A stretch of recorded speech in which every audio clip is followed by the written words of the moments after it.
the CEO of CMA, he says that only 160,000 Ugandans, approximately, have invested in stocks, shares, and treasury bills.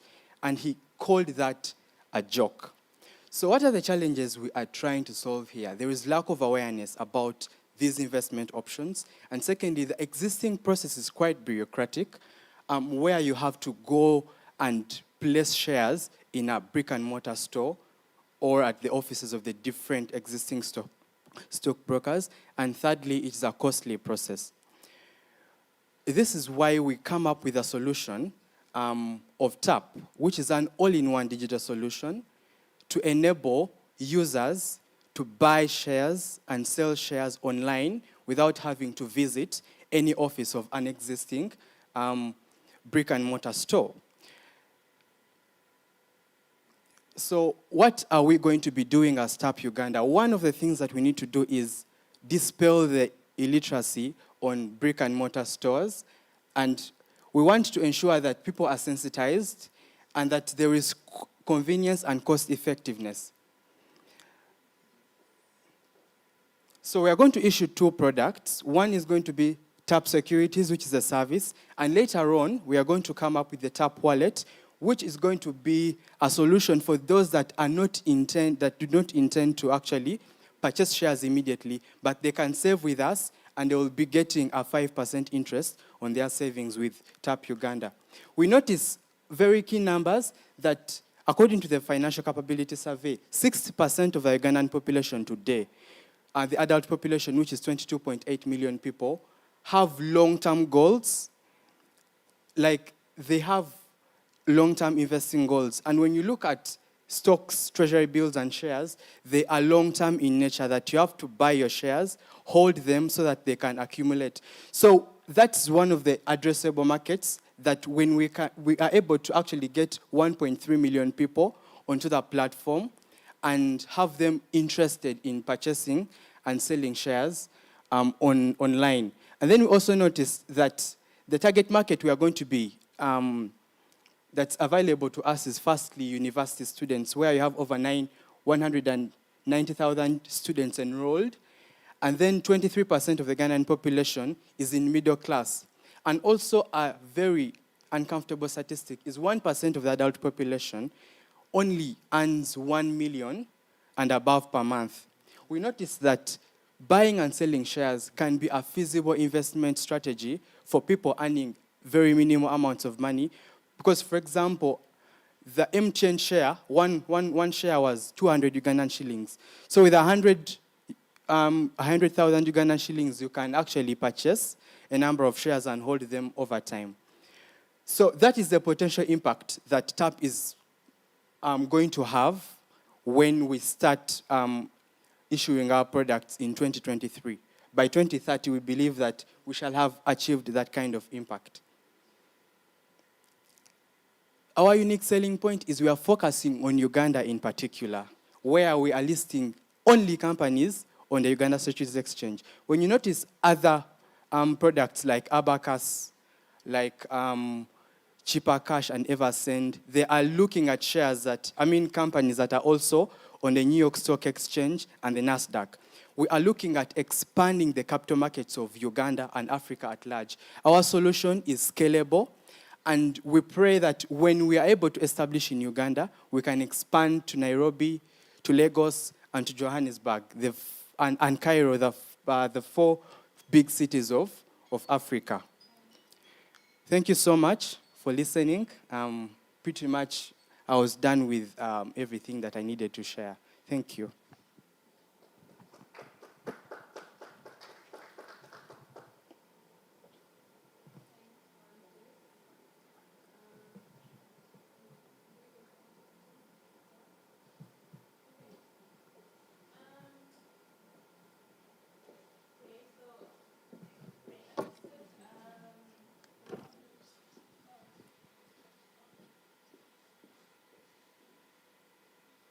So thank you for talking us through TAP Uganda, right? So one thing I didn't quite understand is how it works, yeah? So as you were explaining, what it is and what you're addressing, I don't necessarily understand what does the user journey look like. Thank you so much. So the user journey, one, we noticed that we do not have a real-time platform that shows the performance of the market, because yes, we have the existing platform, which is the automatic trading system, which existing brokers use to enable customers to place their shares. So one of the things we want to be able to do is, for example, we have a web application, and someone, before they create their own account, they're able to see how the market is performing. So just talk me through it. So say you're Francis, how do Yes. you use TAP? Okay. I log in. And then I am able to see all the 20 companies listed in the USC. I'm able to notice and assess the performance of each company. I'm then able to select companies that can be in my investment portfolio. And when I'm done, I choose how many shares I want to buy of each company I'm interested in. Those shares will be populated in my central deposit account. And then what I have bought as shares will be able to reflect in my account. And I am able, without visiting any brick and mortar store, to monitor my account. And we are going to be working with Laboremas Uganda for user verification, where you upload your national ID, and we are able to verify that you are an authentic Ugandan. So it's one of the ways we are going to go around the aspect of having to file paperwork to prove that you're Ugandan, and also KYC measures. Oh, okay. One more before we head over to Esther. So yeah, I think it should be something that you should immediately bring to the center of how it works and how easy is it, because you mentioned also, number one, and I hear a lot of technical jargon, there's this huge information gap that exists. Yeah. So is the information gap because there's no solution that exists, or is there more to what's causing the information gap? So if someone is not even aware of what it means to buy stock, to what the Uganda Security Exchange is in the first place, how do you even get to those users who don't understand what it is that you're doing? Yeah. Thank you. Again, according to the Financial Capability Survey, which was conducted in 2020, they say 2.6 of the urban population at least knows about the existence of the Uganda Securities Exchange. And on that premise, we believe that we can start somewhere. We also notice that some of the challenges we are going to face is stocks and treasury bills and treasury and bonds have a steep learning curve, that people will take time to understand how to even assess the market performance of a company. And that is why our solution will have an academy where people can learn how these things work. And then also, when we expand and we have more resources, we are able to conduct field workshops to teach people why they should invest in stocks and, the requisite process they need to take for them to be able to tap into this available investment option.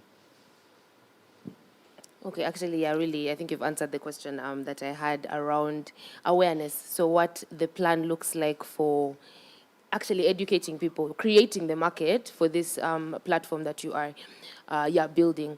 Another one I would have, you've mentioned, who I guess your direct competitors would be Chepa Cash and people like that. What else besides, what would make me use TAP as opposed to some of these other, entities that are existing that seem to have also, been established and things like that? What would make me pick TAP? Okay. Yeah. So our customer acquisition journey is, like I said, we want to start out in universities and then working class. So these are people that have been exposed to education, and it's easy for them to understand how these things work. So if we are able to ensure that every student graduating from university has the TAP application on their phone, that even when they're getting their first salary, they are considering investing in TAP Uganda. We are going to be bespoke, that we are basically focusing on companies that are on the Uganda Securities Exchange. The existing offer us like cheaper cash. So cheaper cash was recently admitted to the USC by the Capital Markets Authority. And CMS says they do not have enough brokers because in the past 3 years, we have seen 2 brokers exit the market. So there is room for growth, and this is why we are not actually concerned with other competitors. We are looking at concerted efforts to ensure that the capital markets of Uganda grow and that people have financial inclusion. It's one of the key goals of NDP3 Uganda. Yeah.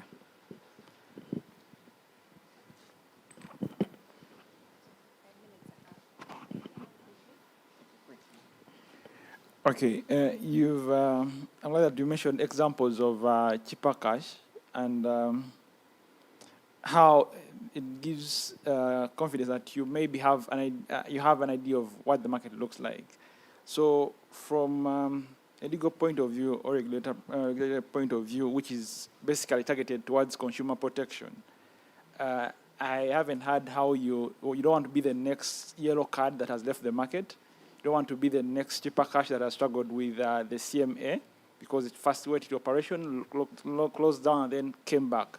So how are you setting the foundation to be in line with CMA and get the actual brokers that are certified by CMA? Because what I hear is university students. But before the university student buy any stock, you need to have the licensed brokers, and you need to be recognized by CMA. So what are you doing about that? Thank you so much. It so happens that I am a law student with Uganda Christian University. So our team is so far constituted of 2 people. We are soon admitting a 3rd person who will be doing our finances. So the other team member is dealing with the tech bit of the thing, and I'm doing with compliance and regulation. So I'm reading the different laws, like the Capital Markets Authority Act, the Central Securities Depository Act, and all relevant laws in Uganda that regulate existing brokers and also new brokers. And we noticed that our solution is basically digital.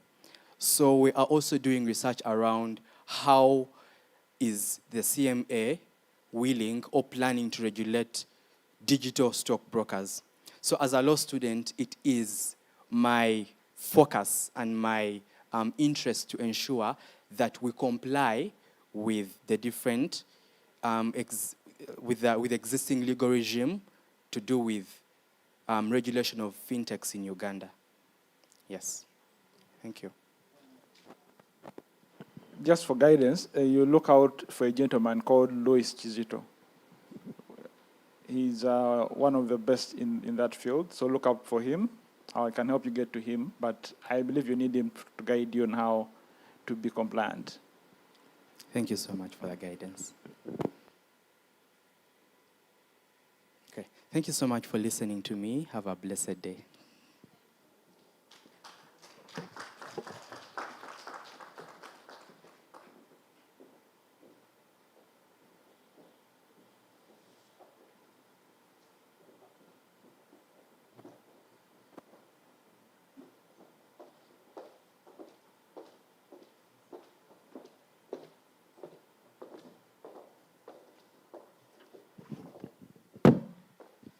Good morning, ladies and gentlemen.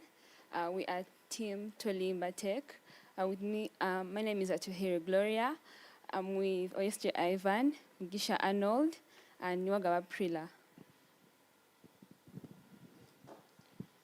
Yes, good morning, ladies and gentlemen. Like she introduced, I'm Ivan OSJ. Now, I'm a 4th-year student and under Team Tolimba Tech. Now, beyond reasonable doubt in criminal cases and balance of probabilities in civil cases doesn't mean that the evidence used to convict persons is 100% true. So how about we come up with a solution that will increase truth value, a solution that will reduce on the case backlog, and a solution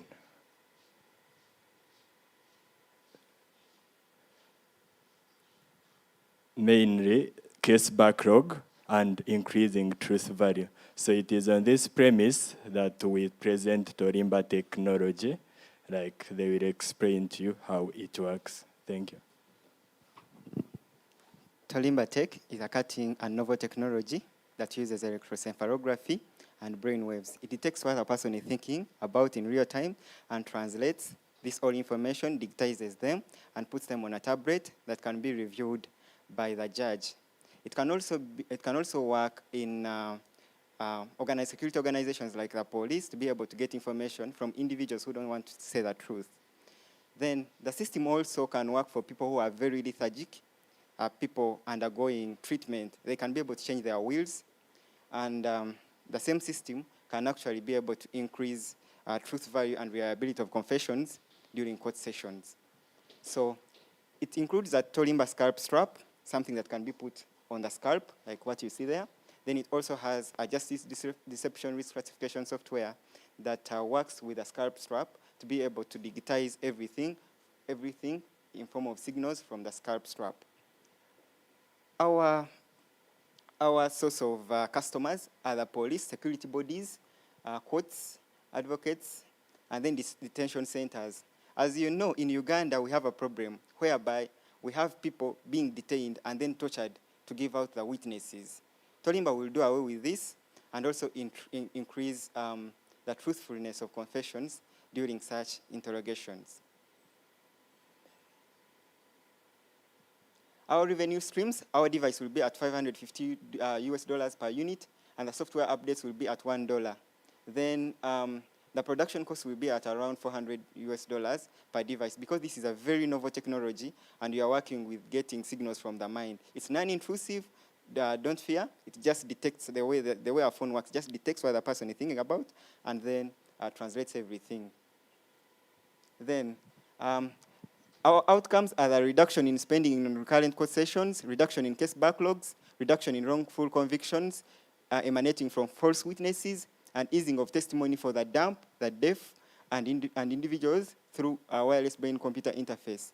And here it's very important that dumb people, they always use sign language in courts. But these things may not be accurate. Then Torimba Tech can also work as a security apparatus during investigation of serious crimes like treason, espionage, sabotage, and terrorism, in line with the applicable statutes available to the prosecutors. So it's a very, very important technology when it comes to avoiding all these very important problems when it comes to a state or a nation. Yeah. So basically, that's what Torimba does. And thank you for listening to me. May God bless you.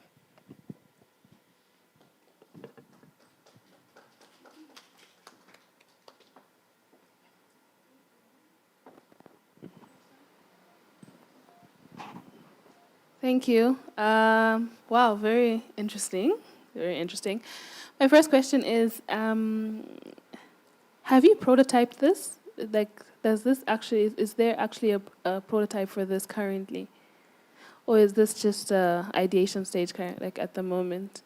Thank you so much for your question. So what we have done, we have been able to come up with industrial designs. Then we are actually in the process of creating the electrodes to be able to detect the signals from the minds. But then our other project works with the same technology, so it's easy for us to transfer the same technology to the law. So what is the other project? The other project is called Encefax and Tabra for detecting whether a person is having a hemorrhage, whether a person is having a brain tumor, or maybe if they are undergoing problems with talking, especially the lethargic patients in a hospital, where maybe they want to change their wills, and also maybe if they want to talk to their loved ones. Mm-hmm. So we are bringing it here. I'm not so conversant with the technology, but I wonder if the two are related in terms of course, I would have wanted to see what exactly, how you detect whether someone is lying. I don't know if there is a correlation between that and a lie detector test, and what are some of the limitations that exist in that. And of course, since you haven't yet tested this, yeah, it would be interesting to know what the testing phase of this, and what are the capabilities of the team to carry this out? Is there a specific skill set in that area within your team? Yeah, thank you so much for that. I've been an innovator since senior 2, and I've come up with very big innovations around. And I do the programming part of the thing, and then also a researcher. I'm a researcher, and I have very many publications. I'm still a student. And then we have law students here. He's a law student from Accra University, a law student from UCU. Yeah, also a law student. But when it comes to technical part of it, we have all the necessary, because I can also do 3D designs. But then also part of our team are the people, and other people like electronic engineers to be able to. Okay, then another question you posed was about a lie detector.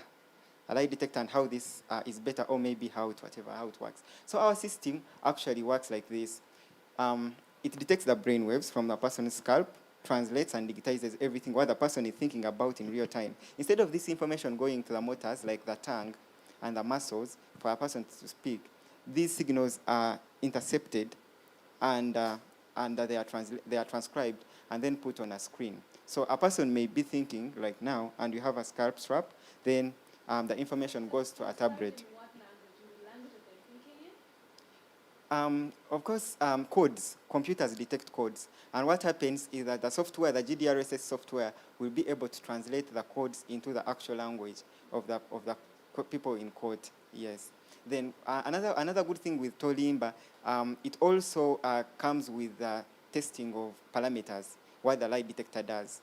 So it comes with the parameters. So instead of only detecting parameters, we also we also detect the brain waves, add the lie detector, whatever parameters, like maybe blood pressure and so on. Then there is also another important thing, the testing for P300 response that is caused when a person just thinks about something or when they are shown what is familiar. So this also can be detected by our electrode. Yeah, like what you saw, that whatever render was showing, the scalp strap, yeah. So, thank you. Thank you. Yes, yeah, like she said, really, I think an interesting innovation. I think building on what it is that you guys already said and Richard's questions, is this something that's verified? Are you at the stage where you can get verification from certain entities? Is it something that would need to be verified by like medical boards and things like that? Is that processes that you've already gone through? Okay, thank you so much. Electroencephalography has been there for a very long time in the medical field. Okay. It's already verified and it's safe. So what we are doing, we are integrating it into the court system. And we are just detecting the waves using electroencephalography and brain waves.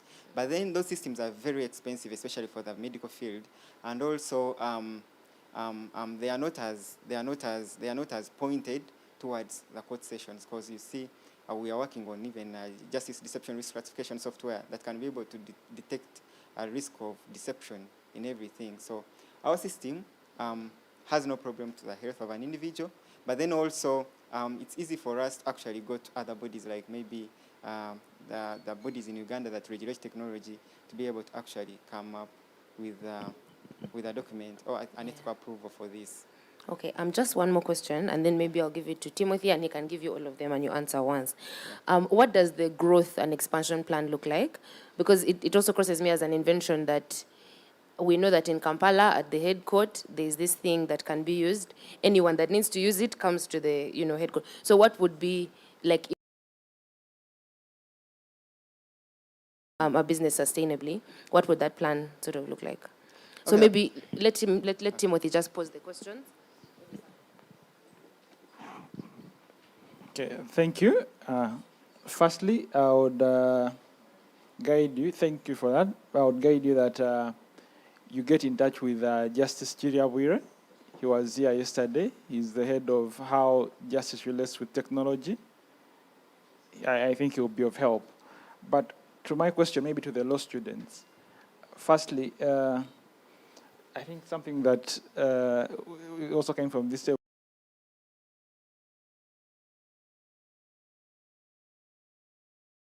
back that someone gets on their screen to know where someone is lying or not. How do we know that it's non-biased? Where are you getting it from? Who verifies it? And then, in addition to the law students, we know there are other kinds of evidence like canine, but you know the level of its admissibility and relevance.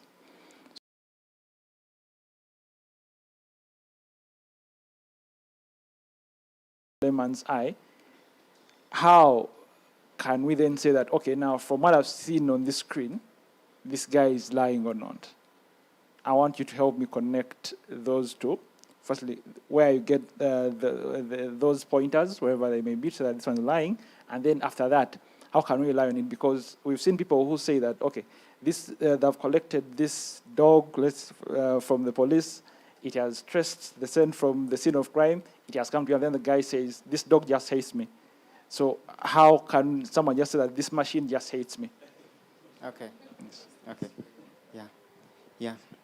Okay, the algorithm part, I will explain it. Okay, the status quo, normally what happens, they be asking the suspect.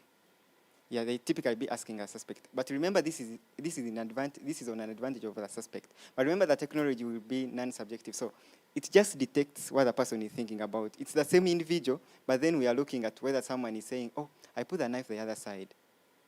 But in whatever he's saying, he says, I put the knife here. So it actually, yeah. I wanted this to come from the perspectives of the law students who are going, largely from what you've seen, or from your would-be customers, they're in that circle. That's why I want them to give us that perspective. Okay. I know you could see it in your IT, I want them to tell it to us in that legal perspective. Okay, thank you very much. This is not going to be used in any ordinary situations. In most cases, it will be used in high-profile cases. Just like we know lie detectors, they are normally used in high-profile cases, like criminal cases. And we are not, our target market is not any casual person. If we are saying it's the judge, then let it be from the High Court to Court of Appeal to Supreme Court, because there's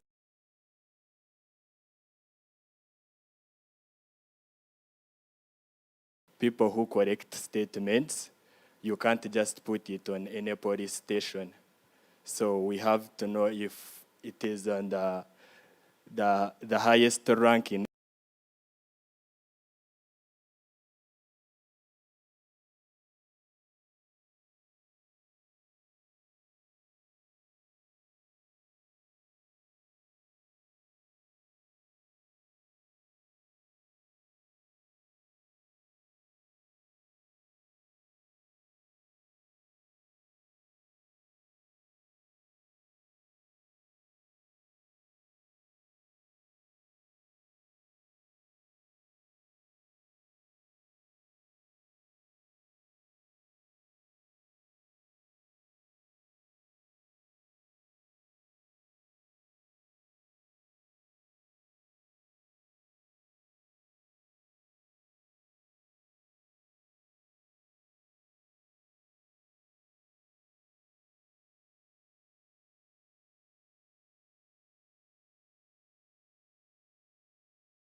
We know there are cases where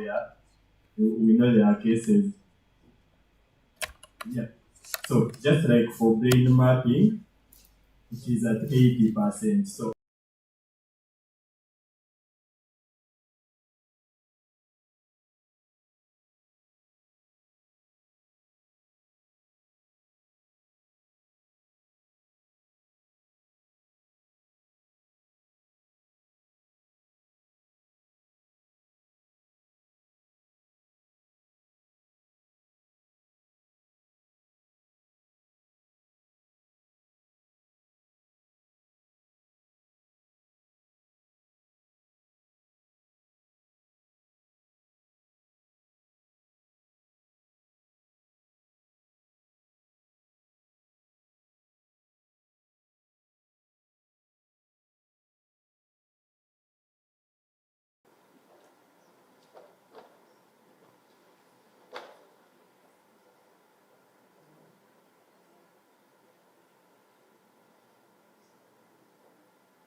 Good morning, ladies and gentlemen.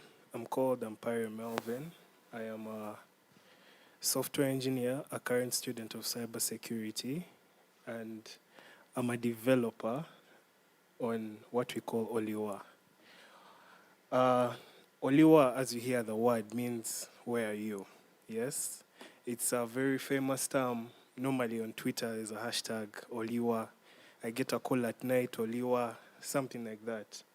So we realized that we had different issues that we wanted to solve, or different problems that we wanted to solve with our app and web technology called Oliwa. One of the issues we were tackling is event booking. We have a digital wallet, event management, and event dashboards. So the whole point of this app and the web application is that if I'm a user and I would like to look at the events that are available in the country or in your certain area, I would log into the app as a user. So as a user, I can either create my own event or I can look at the different events that are available. Either some events are paid for or they're not paid for.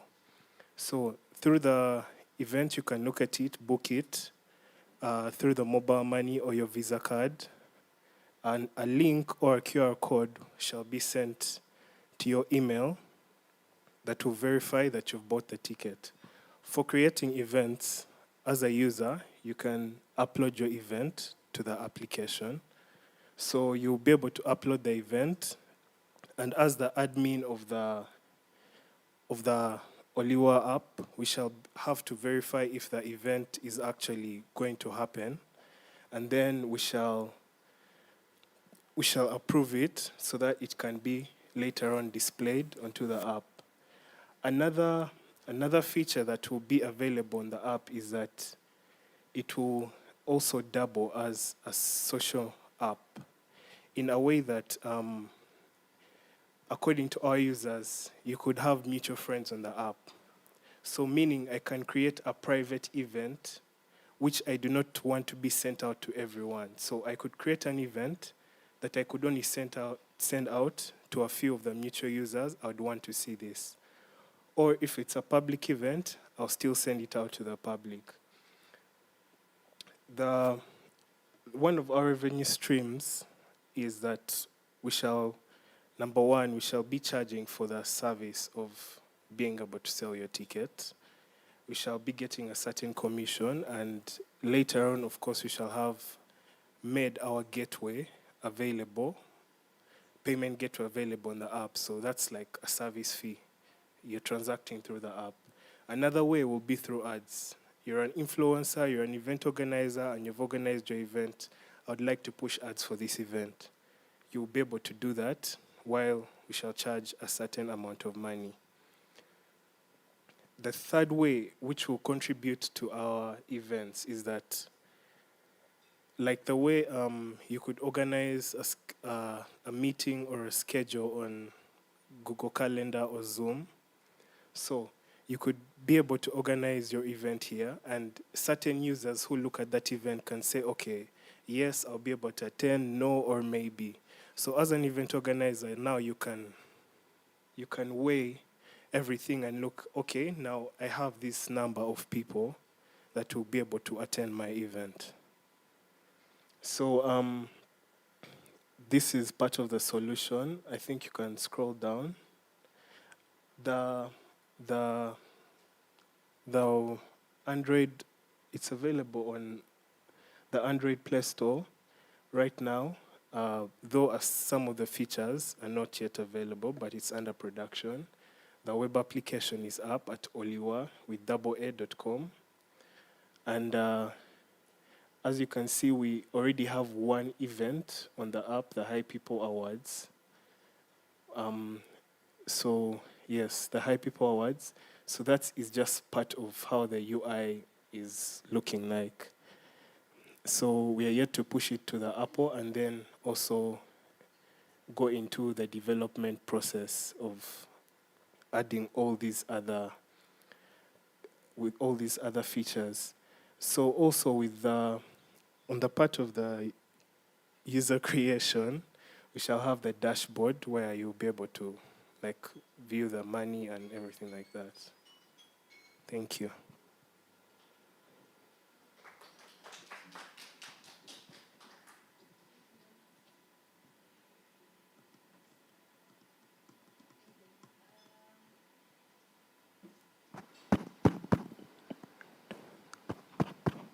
Thanks. Yeah, so it sounds a lot like a ticketing app, huh?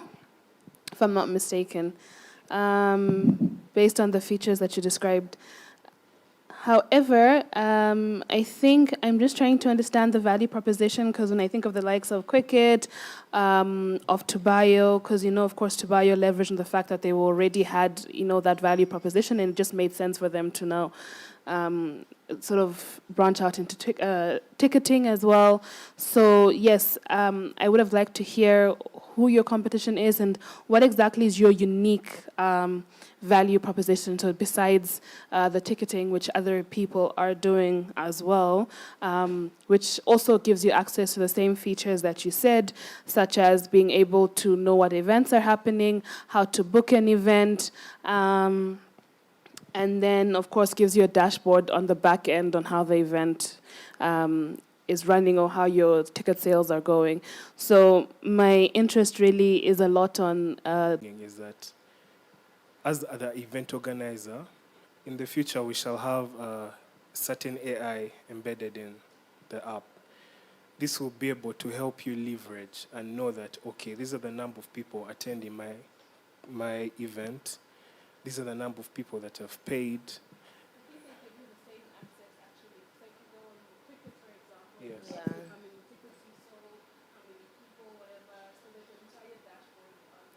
True, though Quicket does not have an app. So why the app? And I think that would actually be my question. Because on my phone, I don't need more apps, to be honest, yeah? Like, it would need to be a very important app for me to actually add it to the millions of things that are already there.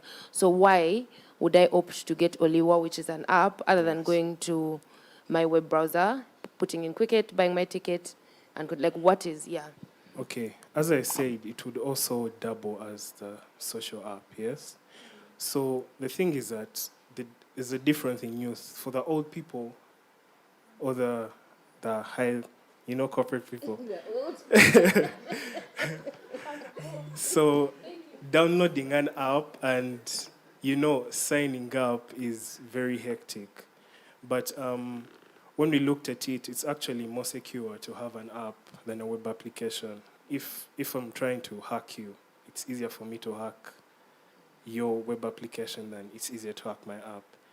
Secondly, Quicket is not Ugandan.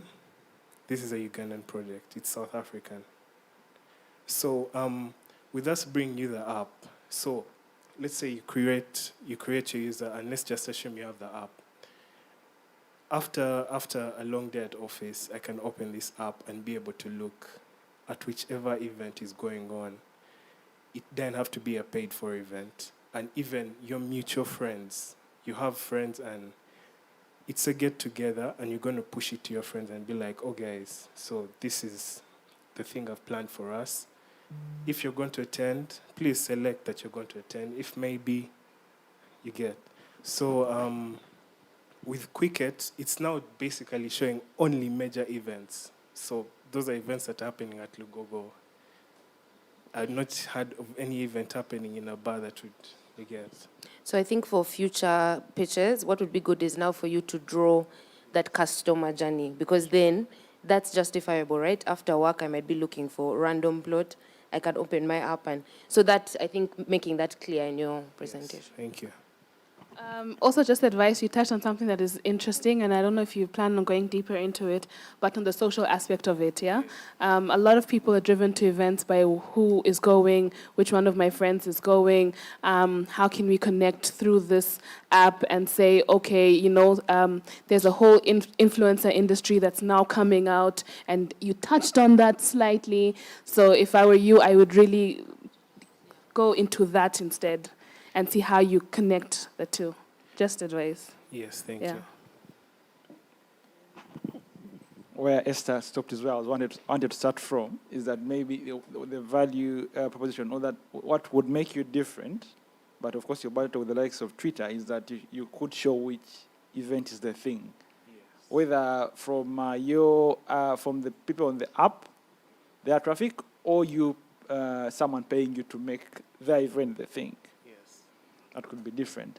But now my question is, when someone let's say you're scaling up and now Oliwa is the thing. Yeah. One of the things that maybe people who want to invest in you would ask is how you protect your brand. So in trademark protection, some of the challenges that we face is that things that already kind of in public usage, you cannot later claim so that this is mine. Oliwa has been here for some time. So when you get there, what should happen? What should we do when you come back to a lawyer's office? Because this is what you get. Then you want to trademark Oliwa, but the register says, look, everyone almost says Oliwa. You don't even need to say who says Oliwa. You just go and tweet on a Friday or Saturday, you'll find the word Oliwa, like you said, is trending. So when you get to that point, we're not waiting to get to that point, but we're already in the process of working on it. And actually, there's a business, if you check in URSB, there's a business registered as Oliwa. So they definitely didn't say no to it. The trademark may be an issue, but we have a legal team that we're working with that to solve. Thank you.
Thank you all for pitching here today.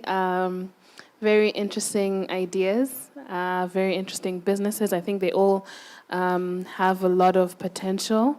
And so my advice would be, of course, as an entrepreneur, the work never ends. Yeah, it's not limited to pitching. It's not limited to a selection process, but it's something that you live and believe in, and it's your vision. So I would encourage you to continue working on your solution, to continue getting support. Just don't work in isolation. It's very easy to believe that we have a solution and we're going to see it forth, but feedback and testing and really validating is super, super important. There is no such thing as the perfect product. Secondly, of course, to say that if you perhaps don't get selected today, I don't always view these things really as a competition, to be honest. But if you don't get selected today, you still have the opportunity to apply to the YSAU. We will have a call out in November, so just look out for that and still put in your application to get into the academy so that you receive further support going forward as well. Then I think from the symposium side, I believe that the results will be given in the afternoon session at 4 p.m. Yes, so after this, you'll just be invited to head over to the conference and partake in it as well as you wait on the results. We're also happy in the meantime, before you go into the conference, to answer any specific questions that you may have, perhaps related to your solution, perhaps related to the space that you're in, or any individual questions that you may want to ask. We're more than happy to give advice or feedback on that as well. I believe that my fellow judges have some specific feedback for you, which I'll also allow them to give. Yeah. Yeah, maybe, okay. So I think really, yeah, for me, it would just be, yeah, thank you so much for pitching. I think your ideas are fantastic. Like she said, I don't think this is the end. I think there's opportunity for you guys to grow and build on some of the comments that we've given, and then even pitch in, multiple other spaces. I'm looking forward to deliberating, and then, yeah, just sort of announcing the winner later. Yes. Okay, I would also like to appreciate you. I like the ideas here. It shows that we're a country that is really taking off with these ideas, and we are taking off the Ugandan way. We don't. I like when one of the speakers referenced it to cricket coming from South Africa, and then okay, now this is Ugandan. It's something yesterday when the ED of Chira Motors was saying, okay, I know they're automobiles, but this is Uganda. And only that, when you brand Uganda, of course, the target market is good. But specifically for where you could improve, I would like to see team gelling. Like, if you have a solution, you as a team, all of you, either of you, should be as good as the person who speaks first should be as good as the person who speaks last. You should all understand the solution. You should all understand the problem you're tackling, and that's how you leverage on each other's strength. But you cannot say that maybe this one is good at this, so you'll do that. This one's good at this, they'll do that. So it's always, from the start, you as a team, you should know that, okay, this one is strong at this, but that means that because person X is stronger at this sector, then I can just sit back and also be strong on my own, maybe my own task. So you should kind of learn from each other. That means either of you, maybe one is sick, or you could not all be in the same place.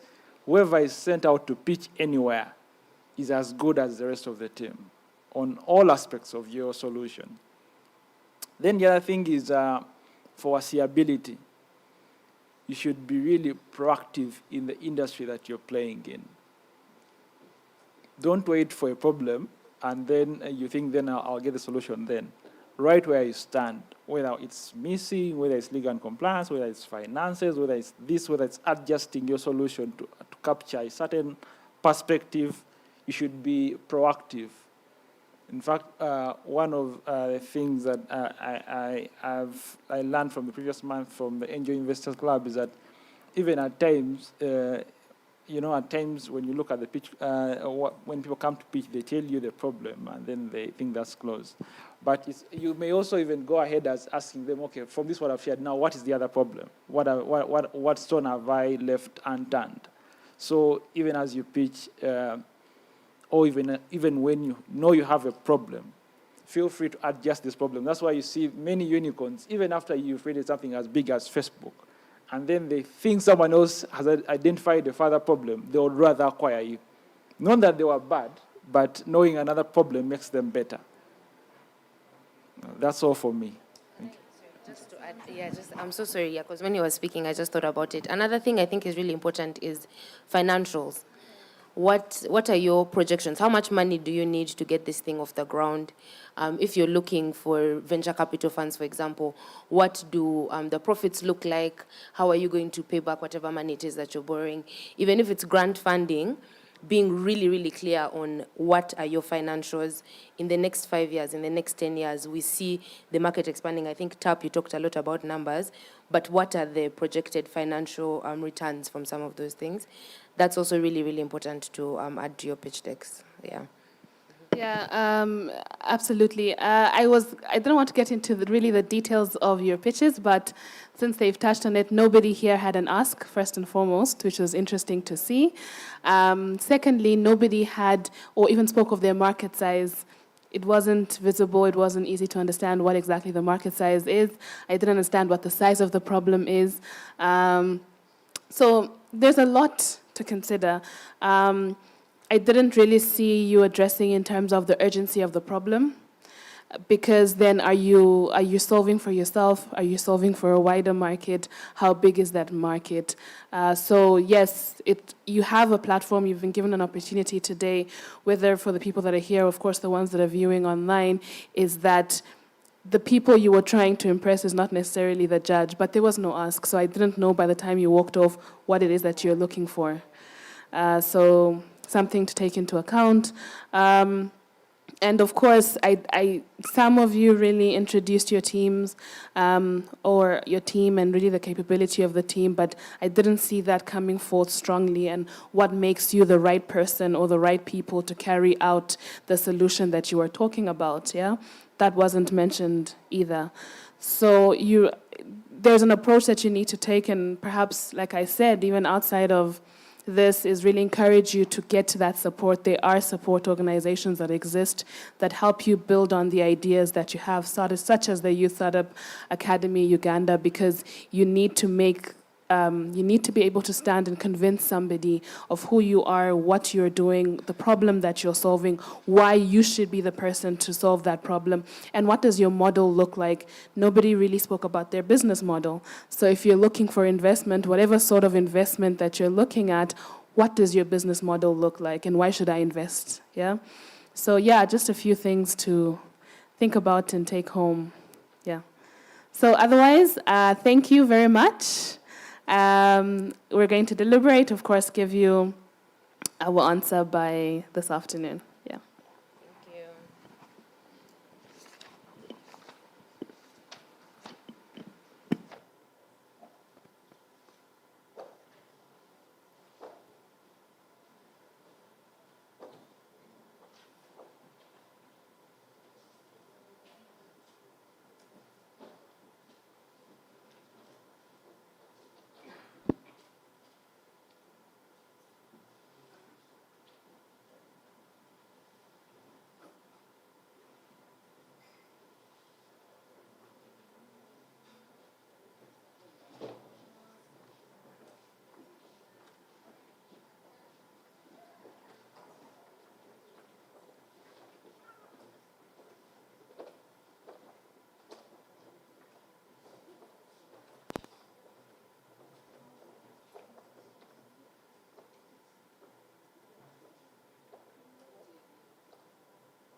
For me, I read the answer, the lie, Olympics, was like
Checking.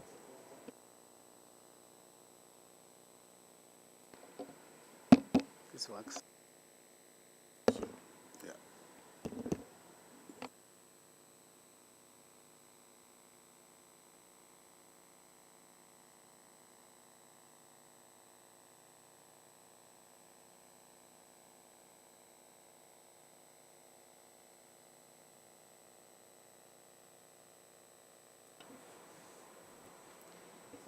Good afternoon, everyone.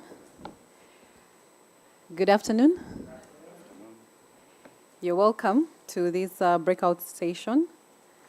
Our topic is big data and technology advancements in the energy sector, a journey to cleaner energy. So in this session, we are going to host a discussion on how the country's energy sector can leverage the available technologies to collect and employ data sets in making evidence-based decisions so as to enable the sustainable exploitation of the country's energy resources. We'll also have a dynamic overview into the region and what lessons we can learn elsewhere. And I look forward to a very, very, very insightful discussion. We'll be joined by Ellison Karuhanga, who will be online. So I'll just wait for the technology team to confirm. He's on, eh? Ellison, can you hear us? Yes, I can. Great. You're welcome. Thank you very much. A pleasure to be here. Ellison is joining us from South Africa. He was attending the Africa Energy Week. So you'll give us a 1-minute highlight of the Africa Energy Week once we get to you, Ellison. But thank you so much for joining us. It's a pleasure and an honor. Thank you. So we also welcome our online audience. This session is hybrid. We have the physical attendance here, and we also have participants who are joining us online. So welcome. I'm very, very honored to host such a dynamic team as it has been throughout these 2 days. We have ensured that we have the government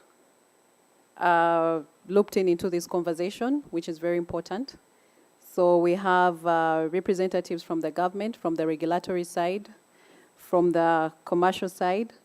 We also have private sector represented, and also civil society. So I am sure we are going to really deliberate on this topic, and I look forward to the conversations that we'll have. So I'm going to introduce my panel this afternoon, and then we shall delve into the conversation. So I'll start with Mr. Andrew Ochan. Mr. Andrew Ochan is from the Petroleum Authority of Uganda. He is the manager, technical data management, where he leads the team that is responsible for managing the national petroleum data. He joined PAU in 2018, that is the Petroleum Authority of Uganda, and has been responsible for setting up of data management systems in the Petroleum Authority.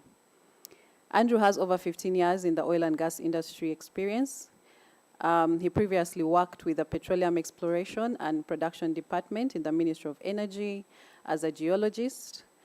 Over his career, Andrew has been involved in extensive oil and gas data acquisition in the Albertine Graben.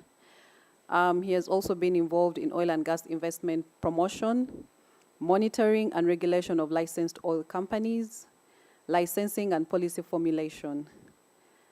Andrew was also among the team of Petroleum Exploration and Production Department geoscientists who received the special recognition from the President of the Republic of Uganda in 2006 for the efforts leading to the commercialization of the oil and gas in Uganda.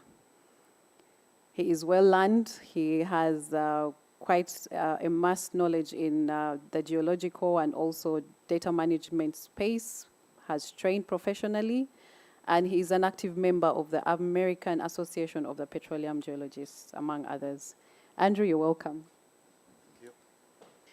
Next, I have Peter Mulisa, who is also from the government side. Peter is the Chief Legal and Corporate Affairs Officer with the Uganda National Oil Company. Before joining the Uganda National Oil Company, Peter worked with the Uganda Revenue Authority, and he is very, very well versed in both commercial aspects of the oil and gas, and also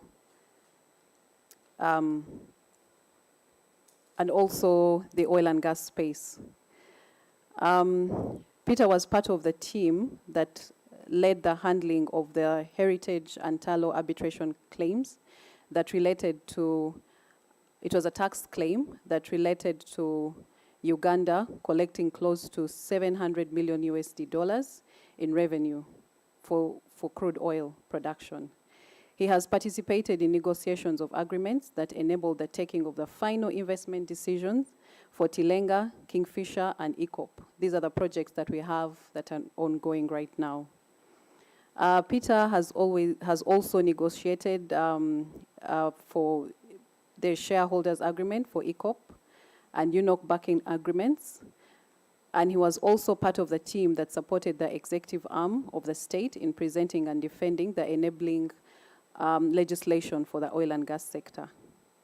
Peter is a qualified lawyer, a member of the Uganda Law Society, East African Law Society, and has amassed a lot of knowledge around petroleum taxation, financing, oil and gas, corporate governance, and dispute resolution. Wow. Peter, you're welcome. Thank you. Thank you, Asmani. My third panelist is Bwesige Don Biina, who is the Executive Director of the African Center for Energy and Mineral Policy. Don is a mineral and energy policy analyst. He has practiced in conflict minerals, the 3 TGs, regional certification mechanisms, third-party audit and traceability systems, and formalization of artisanal mining. He has negotiated between medium to large-scale mining companies and mineral-rich host communities. His specialization is in surface rights acquisition, social license to operate, and community development agreement initiatives. Don, you're welcome.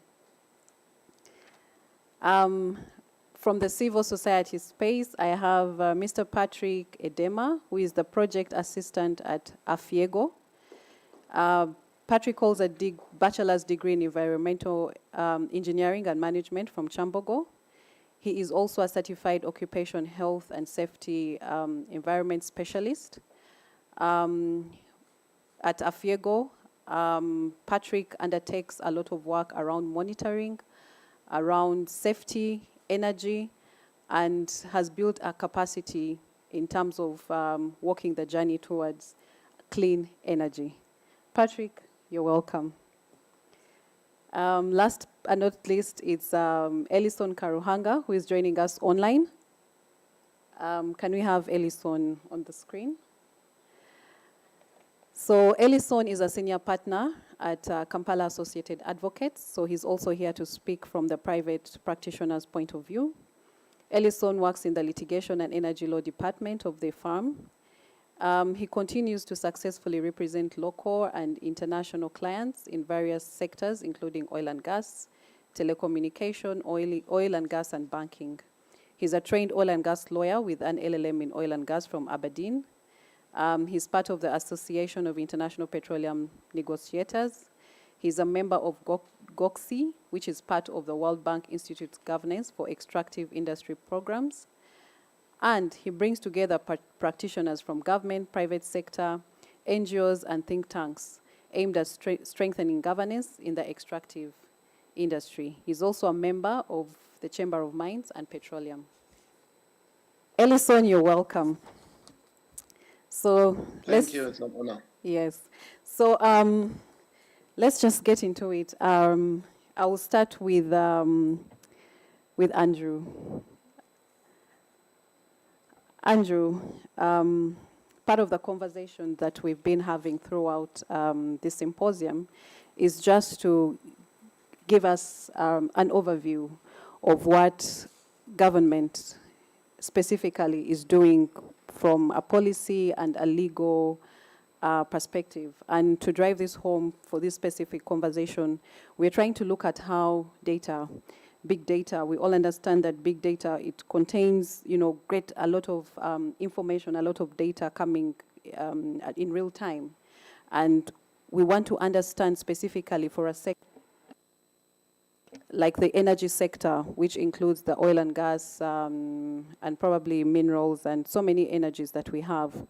How is government leveraging data to ensure that, first of all, we have the right data to give us the right overview of what is happening in our energy space, but also how that data then translates into policy and law to ensure that we have robust governance of the sector using data.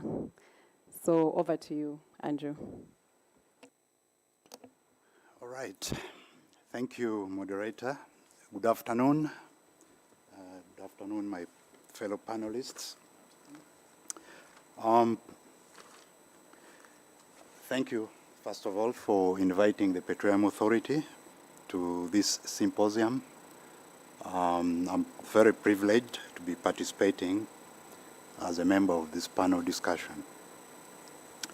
So straight into the question that you've asked, what is the government doing in terms of putting in place the right... The microphone, can we have maybe volume? Is that better? All right. Now, leveraging big data in the oil and gas sector. So first of all, before I go any further, you know that currently in the oil and gas sector, we are in what they call the development phase. So the development phase is characterized by putting in place the required infrastructure and facilities to enable production of crude oil and transportation of the same, refining and marketing. So this involves activities both in the upstream, where there's development and production, exploration, as well as activities in the midstream, which involves transportation of the crude oil, processing of the natural gas. Okay. Now, downstream involves, of course, marketing of the products and sale of those products. So before we entered into the development phase, there was an earlier phase called exploration. And this involved drilling of exploration wells, searching for the oil and gas, doing the collection of data, and then interpreting the same to come up with areas to drill. The drilling was done. That was in the early 2000s up to about 2014. Okay? So we made the discoveries of oil and gas. And it was established that the discoveries are commercial. So then that moved us into the next phase for the development planning and where we are of putting in place the facilities. The laws were also put in place. You mentioned the legal framework. The Petroleum Act came into being in 2013. The regulations followed thereafter, but there was, of course, an earlier Petroleum Act that was made in 1985. But this was superseded by the later Act of 2013. So the Act, both for the upstream and midstream, came into being in 2013. Then the regulations followed. As you lawyers know, the regulations support the mother legislation, which is the Act. So then,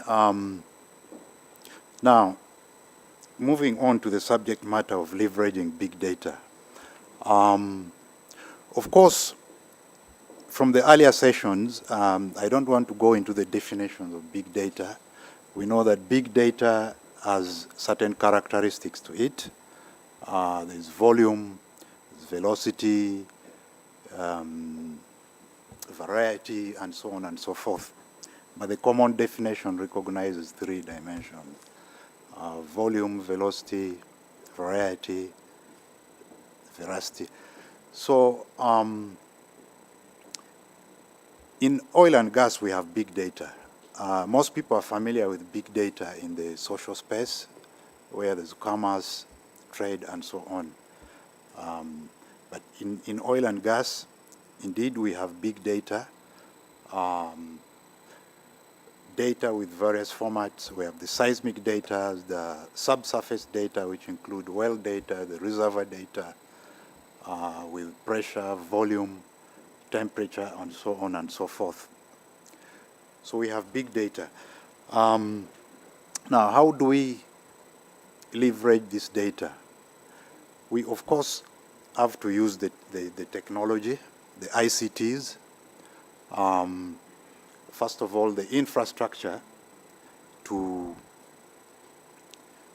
receive, the acquired data, interpret, analyze, and then make meaning out of that data. So with big data, you talk of big data analytics, which involve using of various ICT tools.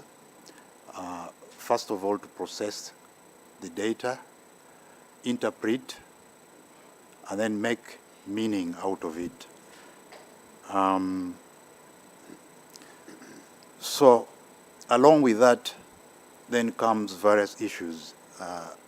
To best leverage use of this data, you need, first of all, the data has to be transmitted from where it's acquired to where it will be interpreted, somebody's office, you know. So in this current development phase, with the example of the upstream, we are going to drill over 450 wells. Of course, the licensees who are licensed to do that, the operators, will do that. The Petroleum Authority, as the regulator, will monitor the data acquisition and all the other aspects to do with this work. So the data will have to be transmitted from the field. So I already said that we are in the development phase where you're putting in place facilities for bringing the crude out of the ground along with the data. So talking big data, then you'd need to transmit the data, for example, in real time. So in oil and gas, we know real-time data is big data because it has all those dimensions that I mentioned, the velocity, the variety, and so on and so forth. So the data will be transmitted real time. Of course, it's collected. If it's drilling data, it will be collected by downhole sensors from the drilled wells. If it is production data, sensors from the production facilities. So these will be transmitted in real time to the operators' offices. Here in Kampala, the operators include Total, CNOC, and so on and so forth. So then you would need the infrastructure to transmit that data in real time. And for the production data and drilling data, which we expect to receive in real time, we are relying on the backbone infrastructure, the fiber optic that has been laid by NITA. I think they must have talked about this in some earlier sessions in this symposium. So that's upstream. But in the midstream, we will also need to understand or to know the volumes of crude that is going through the pipeline to Tanga, from the oil fields in the Graben to Tanga. So we need to know in real time what volumes are flowing through that. So again, the pipeline will have fiber optic laid along it and transmitting data to the company's headquarters and the Petroleum Authority of Uganda headquarters. So we'll need to have the technology to analyze, interpret, and visualize that data. And all those are being planned for currently in this development phase. I could go on and on, but the laws, then with big data come other, challenges. The aspects of data privacy, confidentiality has been talked about in different sessions. The quality of the data itself, the format, and so on. And those are the dimensions of big data. You would have to look at quality and so on and so forth. So we are in discussions with the licensees to make sure that the data is submitted in the format in which it can be shared, can be used by various other systems and not locked to a particular vendor system and things like that. So there is the commonly utilized data format or data standard called Open Subsurface Data Universe. And this is the common format we want the licensees to transmit data in. This will enable seamless sharing, with other systems and not only licenses systems.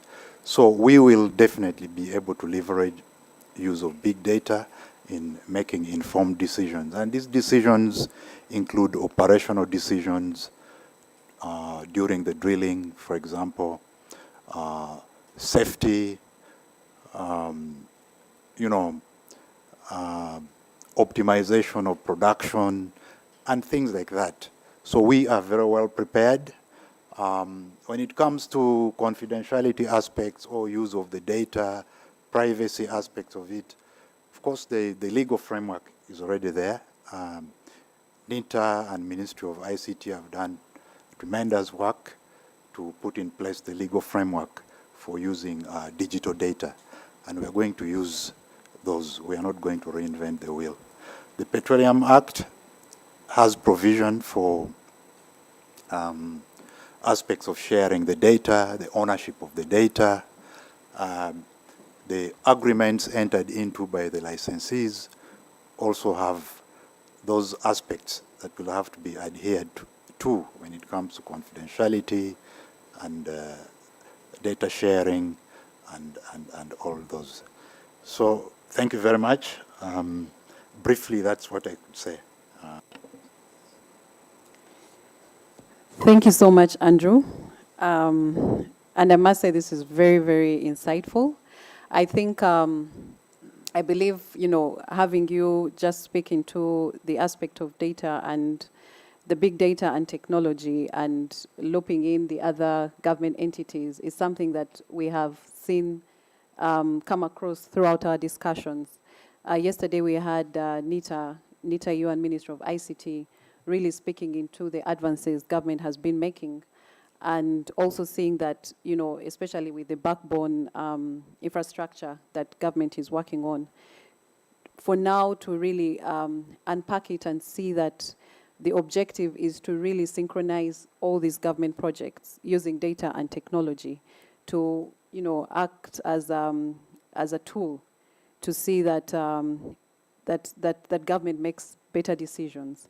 And also in terms of understanding the volume of crude that we have, what is being done, and just seeing that data can be used in real time to make these decisions or to make the government entities understand what is happening in the sector is quite insightful, I must say.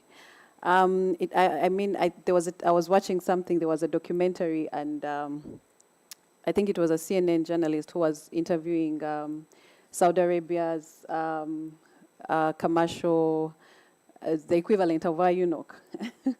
And, they had this room which was full of screens, and they they say they had almost 99% eyesight view of everything that is happening in the Saudi Arabian's oil and gas sector.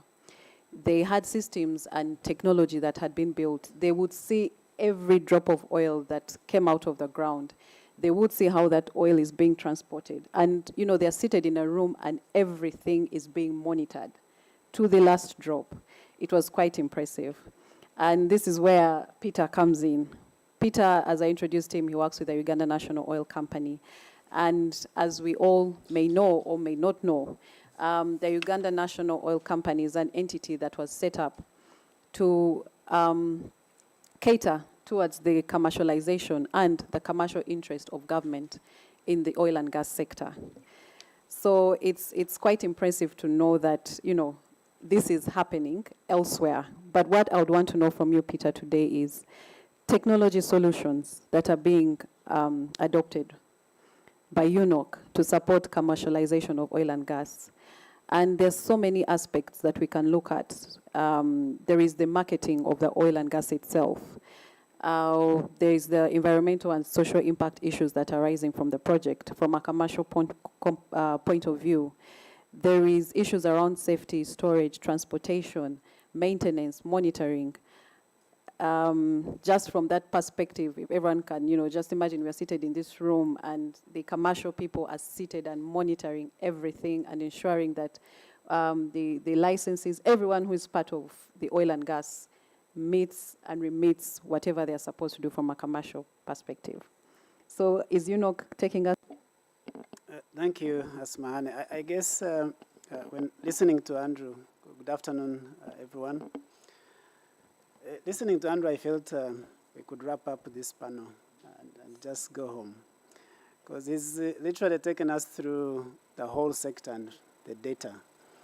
Oil and gas is a data-driven sector. There is literally no decision in oil and gas that is made that is not based on data. And just to probably paint a picture of this, there's so much data generated at the point you think this area may be prospective. And you want to market it to oil companies to do exploration. So the government will acquire data to understand the prospectivity of an area. So you might have heard that we've started acquisition of some data in Moroto-Kadama Basin. And so that supports a licensing process in the sense that you sit in a room, you provide a data room, and you market your basin or basins as prospective. And before a company like Total, Senoko, or any other company picks interest in an exploration license, they will sit in this data room and view data. And if the data is convincing and they think the area is prospective, they will come through a licensing round, bid, and get an exploration license. So in oil and gas, it's nearly difficult to start an exploration process without data. But the exploration process as well is another data acquisition process. It's really data acquisition. And as Andrew has taken us through, we issue exploration licenses in Uganda in a 2-year period of 3 phases of 2-year periods. And it's all acquisition of data. Seismic, even at the point you drill an exploration well, it's acquisition of data, and there's so much data that comes out. And that data, of course, becomes government asset, and it's what will determine whether you have a discovery, whether this discovery is commercial, and whether the discovery can be taken to development and production. And once you come to that point, and you have confirmed that the discovery is commercial, remember this is a resource that is so deep into the ground. So you are absolutely reliant on data, even to know how much is in the ground, how much is recoverable from what is in the ground. It's data that is telling you this is what's recoverable. This is how much is in the ground. And so based on that data that you have analyzed and interpreted, then you make a commercial decision of how you're going to produce this resource, of how you're going to commercialize this resource. So that data must be very reliable, because you're going to determine a commercialization plan that involves a lot of money, probably. Right now we're talking about a commercialization plan that is going to cost us $16 billion. That's not small money. And that decision is 100% based on the data that you have acquired. And you are sure that it is reliable, and you're going to make an investment decision. So moving from exploration development, because at the development, that's where you make decisions. The decisions we've just made in Uganda to say, because we know based on data that we have 6.5 billion barrels of crude in the ground, we know based on data the type of reservoirs we have. We know based on data the kind of pressure that is in those reservoirs and what that pressure can push to the ground in terms of production. And we know that if we use enhanced oil recovery methods, it will increase production by this much. All this is based on data. Enhanced oil recovery is probably technology, but it's still it's data. And based on this, we are able to say we can build a pipeline. That's a commercial decision. And that pipeline will transport this amount of crude, and it will be commercial because its economics are based on how much to be able to push through. So the decision, the commercial decision to build a pipeline is absolutely 100% based on data. And in our case, we also decided that we are going to build a refinery of 60,000 barrels per day capacity, 100% based on data. And based on this data, because you believe based on technology, based on the reservoir structures, you know that of the 6.5 billion barrels, you'll be able to produce at least 1.4 billion. And so you're making all your project economics based on what this data has given you, the results of this data. And because of this data, you're able to say, this project is going to cost me this much, and my rate of return is this, purely based on the data. And that's basically how we are harnessing data in the sector. It is informing commercialization plans, it's informing our project economics, it's informing what policy we need to put in place, what law we need to amend, what tax structure we need to create, because we've based on this data to determine the economics of the projects and to make the decisions that we have made in taking the projects forward. So I just wanted to paint a picture to show that oil and gas is nearly 100% driven by data. And all commercial decisions in oil and gas, even technical decisions, are based on data. So how is the UNOC harnessing this to perform its role? And indeed, what we are doing is not reinventing the wheel. So we are harnessing this data that is long in the sector, that keeps improving, evolving, and getting better. We've acquired all the tools that we require for our upstream sector. And we have invested in the midstream sector as well as shareholders, and the company in which we own 15% shares, that is the East African Crude Oil Pipeline Company, is using data to ensure that we monitor whatever happens on that pipeline. I was, I believe, in South Africa, and there's a pipeline that they monitor using helicopters. So they fly a helicopter over the pipeline to see if anything is happening, if any intrusion is happening. You can tell that relying on a helicopter flyover, a pipeline, is less efficient than relying on fiber that will detect literally everything, seismic activity, any intrusion, somebody trying to dig into the pipeline. You will be able to sense it in real time and respond in real time, and you'll be able to know where it is. In terms of environment, the pipeline, of course, relying on this data, relying on the data from the fiber optic that is produced through the fiber optic, you're able to tell if, for instance, there is any section of the pipeline that has a leakage problem. And you'll be able to isolate that section, block it off, and quickly respond to it.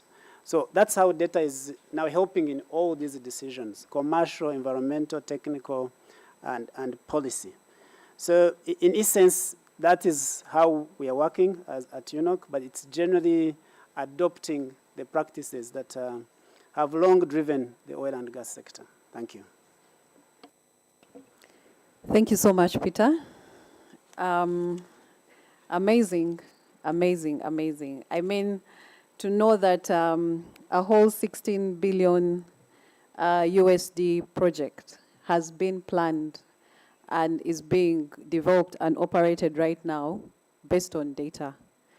And this, truly shows, the need for us to understand and conceptualize what data is and where data is taking us in future. Because if you look at the progress that both Petroleum Authority, Andrew, and UNOC through Peter have shared, you see that there's a lot of perspective, number one. But number two, also, the need for us to know that without data, these projects cannot happen. So thank you so much, Peter, for that. I'll now go to Peter Edema. Peter Edema, you are with a civil society organization.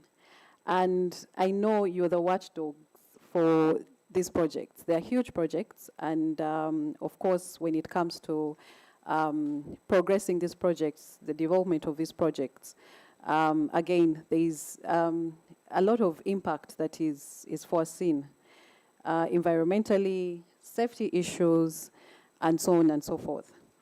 So, Peter, I would like you to just, delve into the conversation as well. How well is civil society mining data as well to ensure that, they're tracing these carbon footprints that are rising from these projects and seeing how well they can watch this space and make sure that we mitigate the impacts, but based on data, evidence-based decisions. Over to you, Peter. Thank you. Thank you very much. Maybe clarification. I'm Patrick Edema. Sorry, Patrick. Yes, Patrick.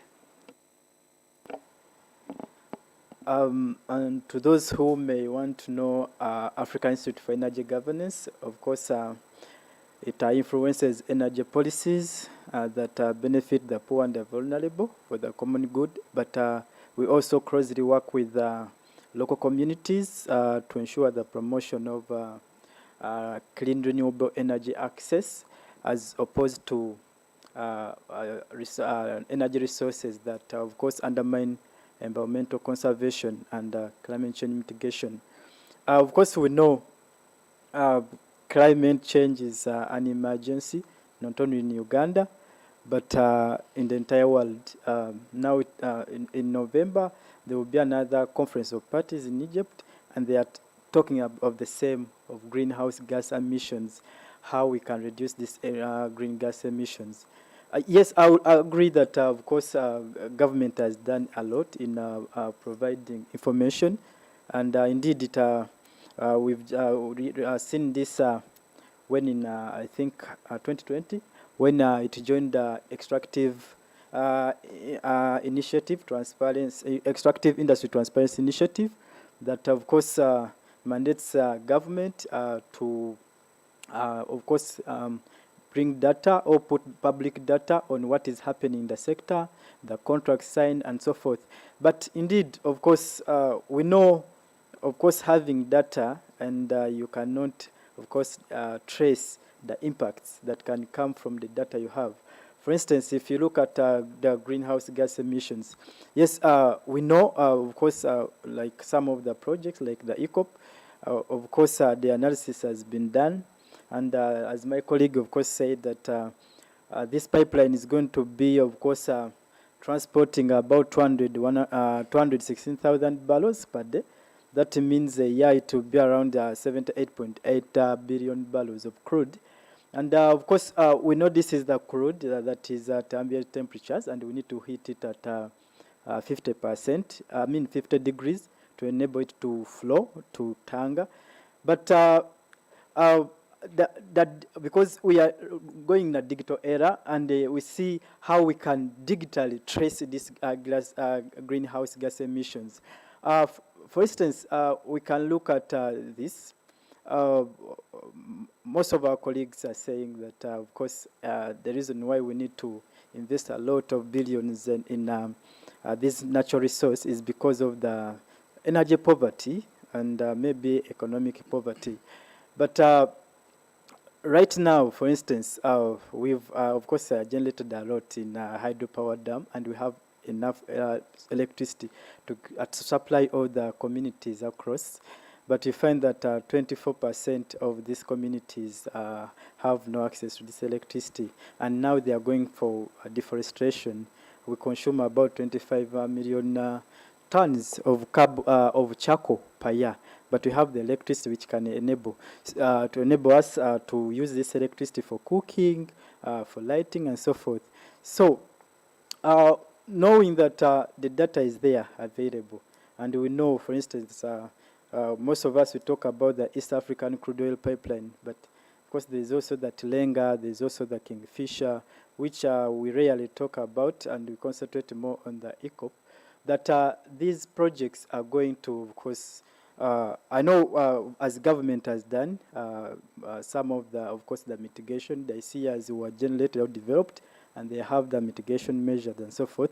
But of course, it doesn't guarantee 100% that these emissions will be addressed, especially for the greenhouse gas emissions, where we expect about 34.3 million metric tons of carbon that will be generated by this project per year.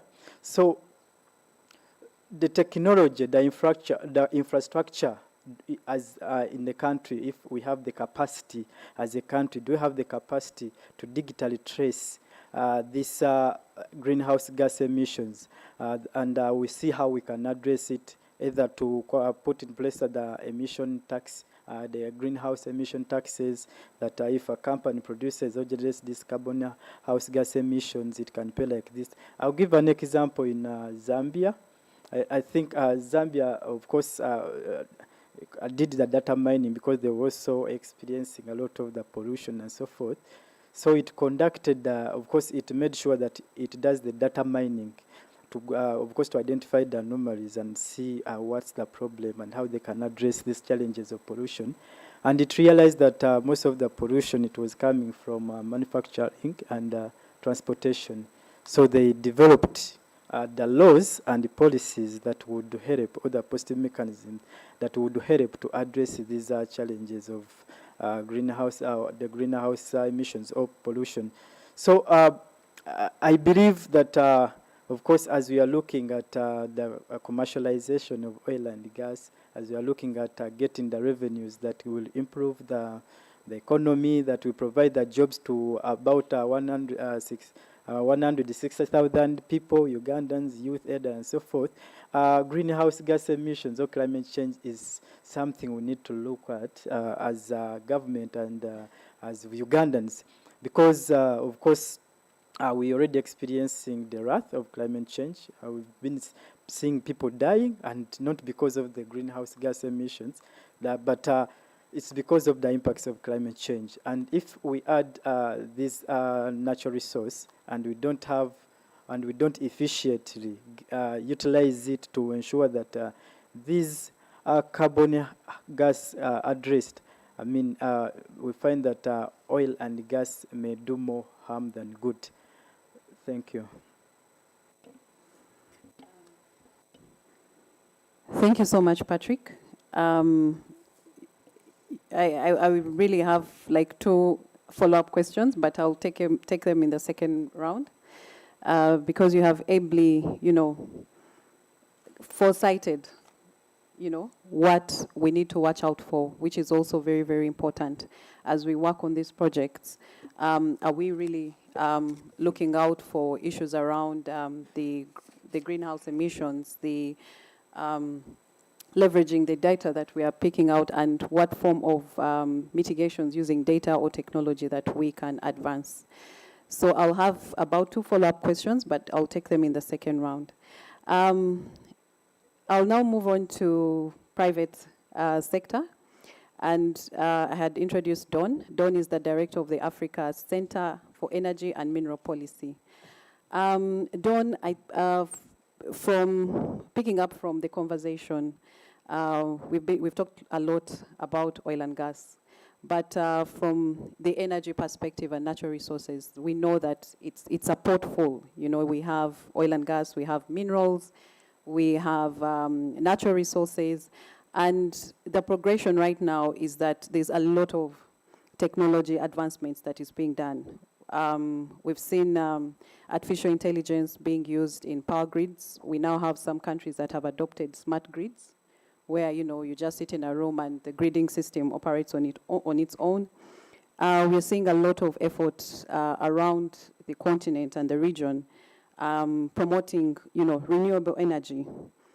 But most importantly, and this you're kind of speaking to Uganda, but also the region, since you cater to the continent and the region, there is this aerial inspection that is being done, using drones to kind of also pick up tracing minerals and tracing what do we have in the ground that can be made commercially viable in terms of our mineral space as well. So, Don, as someone sitting as someone looking into policy around Africa, around mineral development, do you think that technology is really helping advance the mineral development agenda in Uganda, in Africa? Thank you. Thanks, Asma. Good afternoon. Is it evening, colleagues? Just for clarity, I'm not from the private sector. I work with the private sector, but I work with the Africa Center for Energy and Mineral Policy, which is a policy think tank. And unlike my colleague here who works entirely with the local communities, we work with governments, we advise governments, we also advise the industry, and we advise and try to bring together the industry, governments, and local communities. So we have that, perspective. From maybe I'll just pick this off from what my colleagues Peter and the gentleman from Patrick discussed. I mean, the same technology that drives the petroleum industry is the same technology that drives the mining industry. And at the point where we are talking of transitioning from the fossil fuels to the renewable energy, then the mining industry becomes the bedrock of that discourse. When we talk about renewable technologies, we talk about the drivers of change for this renewable technology, and that's the mining industry. Now, I'll just give you an example that where data becomes important. In 2003, until 2003, we had an old archaic law of 1964 and policy framework. In 2003, in an attempt to reactivate this industry, which had collapsed in the 1970s, we came in place with a new policy and a new legal framework of 2003. Unfortunately, at the time, we did not have a clear picture of what our endowment was. So between 2003 and 2008, we were attracting investors into explorations, but they did not know where to start from and where to end. So we had to again seek the assistance of the World Bank between 2003 and 2011 to come in and give us a picture of what our resource endowment is. And at that time, we flew 80% of the country, excluding Karamoja because of the challenging insecurity in the region. And then later back, I think as of to date, some of you, if you read in the media, when we were trying to fly the remaining 20%, then we had accidents where some geologists had to be killed as a result. And at that time, we had flown close to 95%. So as we speak, we have less than 10% left to know, to have a clear picture of what our resource endowment is. But as we know, as of today, we have data from a geophysics perspective. The geodata that we have demonstrates that we have commercially viable rare earth elements in Mukutu. I think when we were preparing, you had that call I received on some engagements that are taking place there. We are endowed in nickel, somewhere in northern Uganda, the exploration taking place and quantification. We are endowed in graphite in Orom, in northern Uganda. We are endowed in copper and cobalt. And these are major drivers of renewable technologies such as geothermal. If you're talking about geothermal, you need a lot of steel. That brings into perspective iron ore. We have huge first-class iron ore in the western part of the country. We have data that has been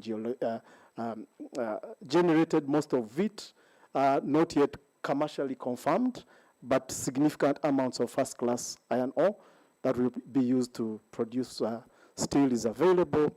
We have, of course, copper, that Kilembe mine, and cobalt has been ongoing, and we share the same, geological sediments with the DRC Congo, which owns 70% of global reserves for cobalt and copper.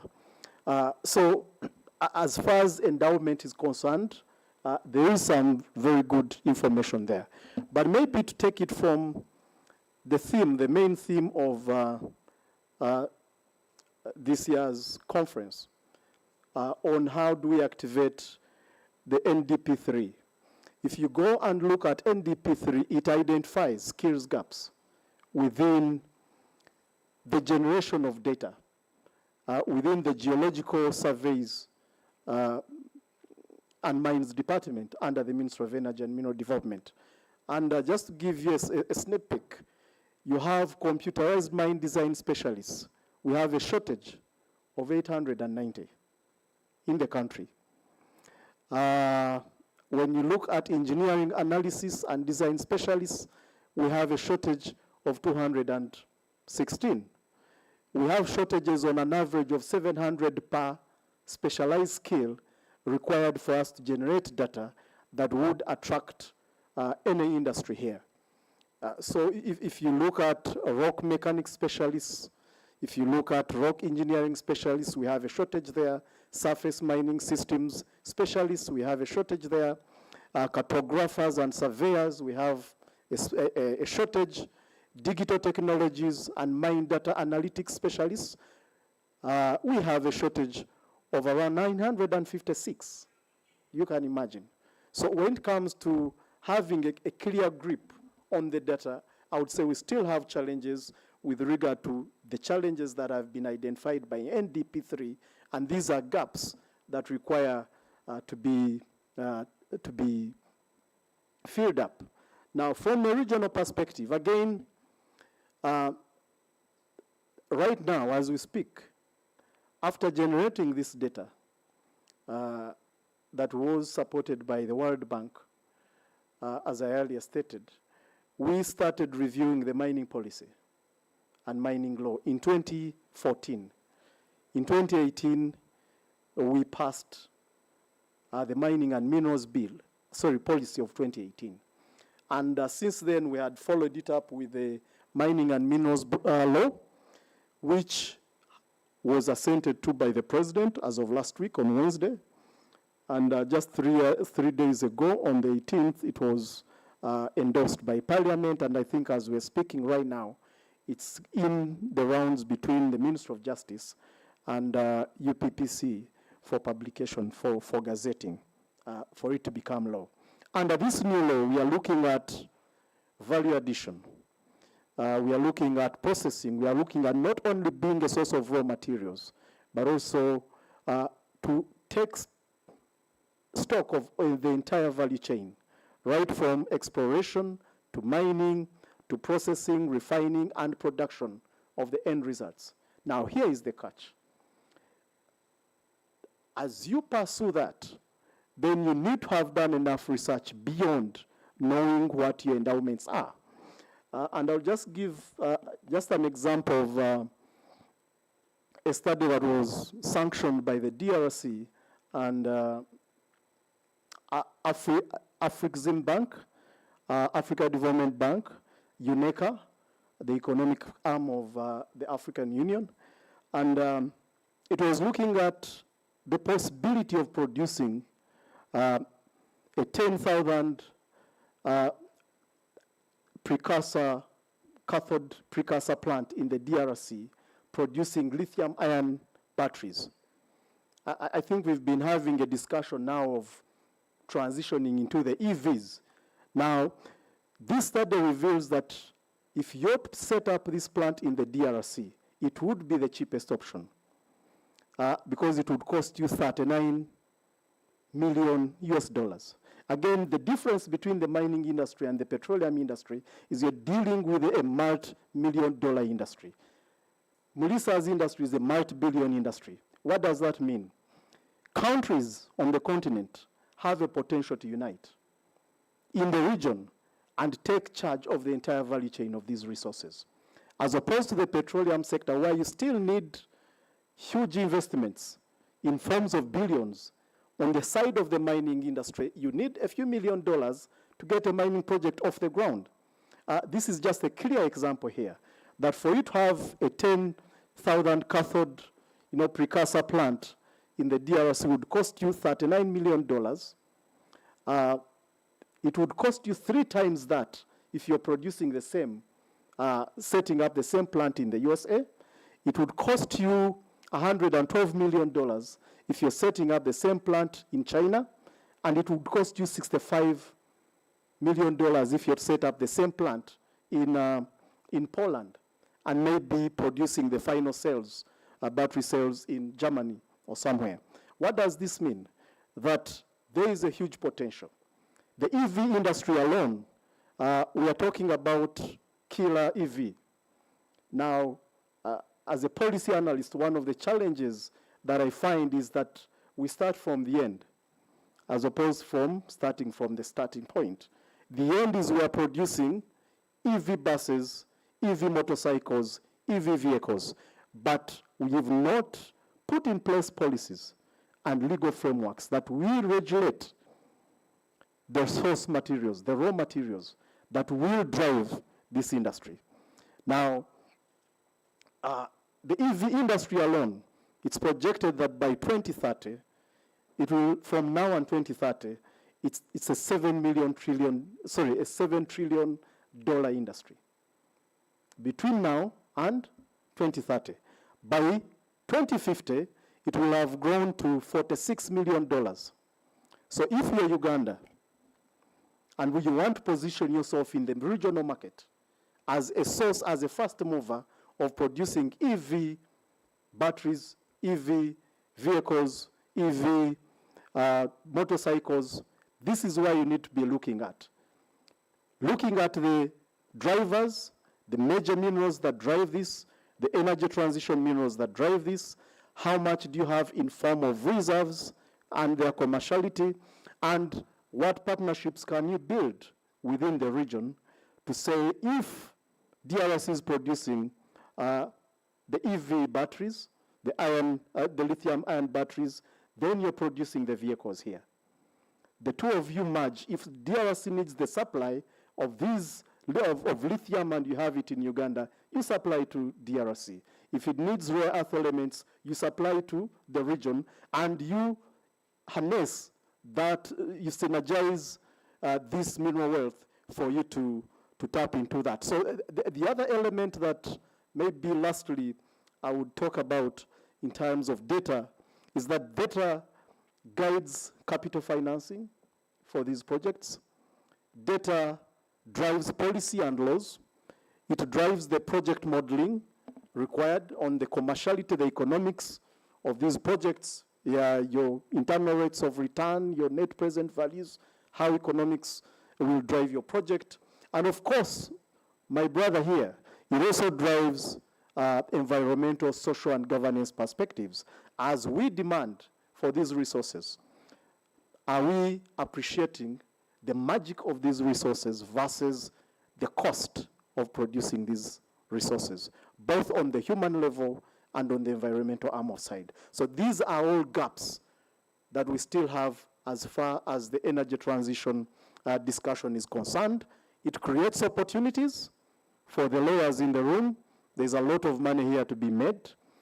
If you appreciate some of these ESG elements of these studies, if you appreciate the nature of agreements that need to be entered into in these elements, there are opportunities there. So the discussion that we need to start be having as stakeholders is, whereas Peter is talking about energy security versus energy poverty.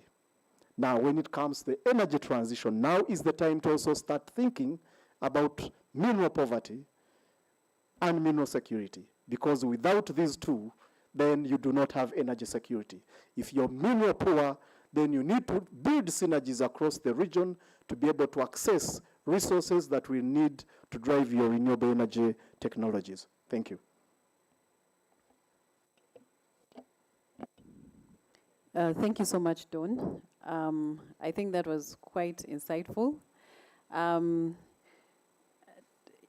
Just the fact that, you know, you're talking about how the mineral sector can unlock a lot of potential in terms of just even pushing the regional agenda, you know, seeing how we can collaborate as countries to develop the mineral sector, but also to see that we explore and understand how well we are endowed in terms of minerals. I think, you know, the whole perspective and then driving it to how it can also sustainably support the energy transition, the other elements of energy that we're looking at. I think that is very, very insightful and something that, you know, at the end of it all, if it's all centered around data, because everyone, even with minerals, like you rightfully discussed and shared with us in your conversation, is that it's still about data, you know, it's still about data. So thank you so much, Dawn. I'll now move on to Ellison. Ellison, can you hear me? Very clearly. Great. So Ellison, I know you're in South Africa at the Africa Energy Week. Thank you for representing Uganda. Ellison, a couple of, I think it was in September, when we were awashed with news about the EU Parliament and how there was an emergency sitting and resolution that was passed. And the focus was the Uganda's energy sector, specifically the development of the oil and gas project. And that's the ECOP and the Tilenga project. The proposal actually from one of the resolutions was that, you know, we hold activities as Uganda and allow for more studies to be done so we can build more synergies or more technology on how the ecosystems and the sensitive areas around Murchison Falls are being developed. And this is where we have most of our minerals resources. There was a lot of backlash. I think we're all following around, you know, in the news. You know, we had our own parliament come out and make a statement. And we've had a lot of debate around our own project and how technology can be used to advance. But as all this is happening, then we also receive news about Sinoc's fast rig, the rig that came in, which was an advanced rig with systems in place that were meant to protect the environment, the noise pollution, and so on and so forth. So, Ellison, I would like you to share your thoughts on this resolution as someone who is in private practice and advising a lot of players in the industry. Do you think that, first of all, the highlight of this resolution being that the project is not environmentally sensitive, and the parliament actually said that the data that they have and what they've received shows that there's a lot of measures or a lot of environmental risks that are happening around the project. So I'd just like to for you to just pick up on the conversation still on the development of our oil and gas and how well you think that data can still be used to defend our projects in case something like this comes up. Thank you. Thank you so much, Asmahani. And thank you so much for the opportunity to be here. Greetings from Cape Town and from a wonderful African Energy Conference.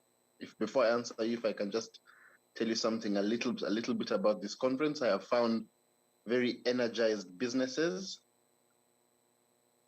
very energized ministers from Africa, and a very unified African position that African countries will develop African resources. I have seen serious discussions about financing. I have seen serious discussions about moving projects forward. And incidentally, the European Union resolution was brought up by several ministers from various African countries who thought it was the most arrogant thing they had seen.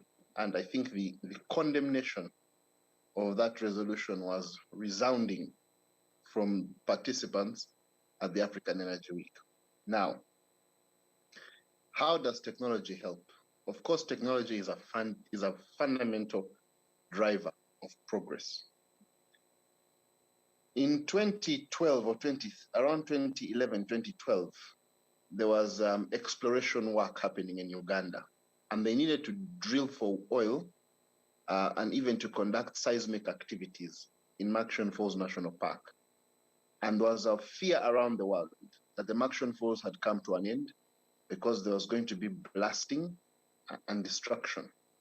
And we saw for the first time on onshore Africa, on the continent of onshore in Africa, we saw the use of 3D cableless seismic vehicles that really did not make the noise. And there's a picture that I don't have, but it was published widely online of a cob right near a seismic vehicle.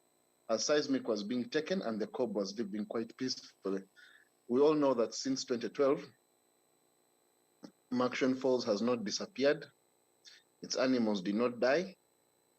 And right now, what would have been 10 or 20% of the park, we are right now going to see only oil activity on less than 0.05% of the park.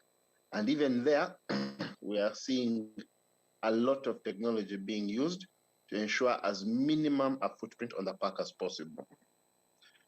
With regard to ECOP itself, we are seeing a pipeline which is being built with fiber optic cables that are going to help in the identification of data.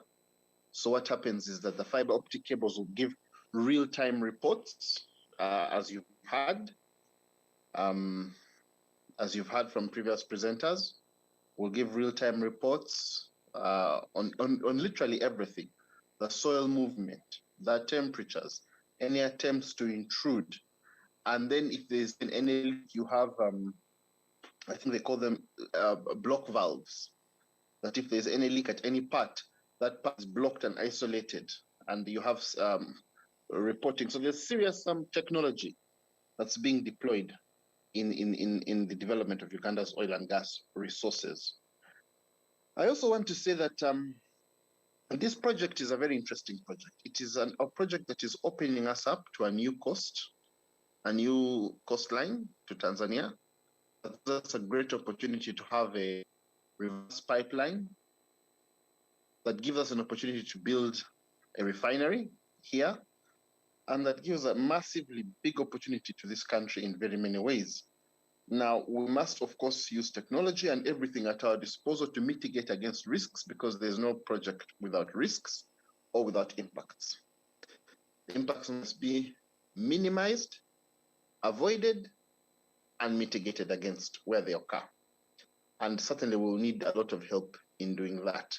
But I just want to correct something that was said. Someone, I think it was Patrick, said that we shall be emitting 34 million metric tons of carbon dioxide into the atmosphere. I am no expert on this, and I think the experts should give answer, but I am very skeptical of that number. That number includes what are called scope 3 emissions. Scope 3 emissions are the emissions from a car. In this particular case, my understanding, where I've read that number, and I even don't know how that calculation was made. I think from what I've read, that calculation seems to assume that all the oil which goes through ECOP will be turned into petrol, diesel, heavy fuel oils, and jet fuel. And I think it's important for someone to say, if you turn all the oil into those things, then, because as you know, we have waxy oil, a good chunk of it can end up being used for other things, and the emissions would drastically be different. Secondly, I don't know of a country that reports its scope 3 emissions. No, Uganda will be producing 200,000 barrels of oil per day. Now, 200,000 barrels of oil per day, if you just write it down, say 200,000 barrels equals 34 million tons. Norway produces 2 million barrels. So if you write down Norway, 2 million barrels, how many tons of carbon dioxide do you think it emits from 2 million barrels? The declared Norwegian emissions from the entire Norwegian economy, its oil, its refineries, its cars, its heating, are 33 million barrels. So how can about 200,000 produce 10 times, how can our 200,000, which is 10 times less than 2 million, emit more carbon dioxide? I think the decision to look at African projects and multiply them by 10, risk times 10. If you are doing 0.05% of a park, it means all the chimpanzees in the world are at risk. If you are passing 25 kilometers away from Lake Victoria, it means 40 million people may die. I think this attitude that has been defining our project and has been defining the criticism of our project has come seriously under risk. Finally, you talked about delay. Mozambique had a problem. They had, in the Cabo Delgado area, they had an insurgency. The insurgency led to Total Energies, after FID, calling force majeure and delaying. The Islamist rebels of Mozambique have been defeated. But the ability for Mozambique to go back to where it was is incredible. 1 year actually means 30 years, 20 years, 15 years at least. To bring back investors who have sunk their money in the hope that you will not have another delay is almost impossible. Anybody calling anyone to declare force majeure or to suspend our projects pending further discussion is simply trying to kill our projects with a smile. And we must be honest about this. We must understand the nature of finance. We must understand the nature of investment decisions. We must understand the nature of investment. We must understand that capital is a coward. It will only go where it grows. And so that is, anyone who says that does not say it in good faith. And for sure, and I say this with great respect, what we saw from the European Union Parliament was absolutely bad faith, extreme bad faith, actually. I think some of the people who moved those motions had been in Kampala, had received answers to some of their questions, and they still went to inform their parliament that Lake Victoria is going to be polluted, that 40 million of us are going to lack drinking water, while the pipeline doesn't pass through Lake Victoria or Lake Albert. They still went ahead to inform their people that we are going to have 35 million metric tons of emissions, while claiming that their emissions are much lower. One particular NGO even said we shall have more emissions than Switzerland.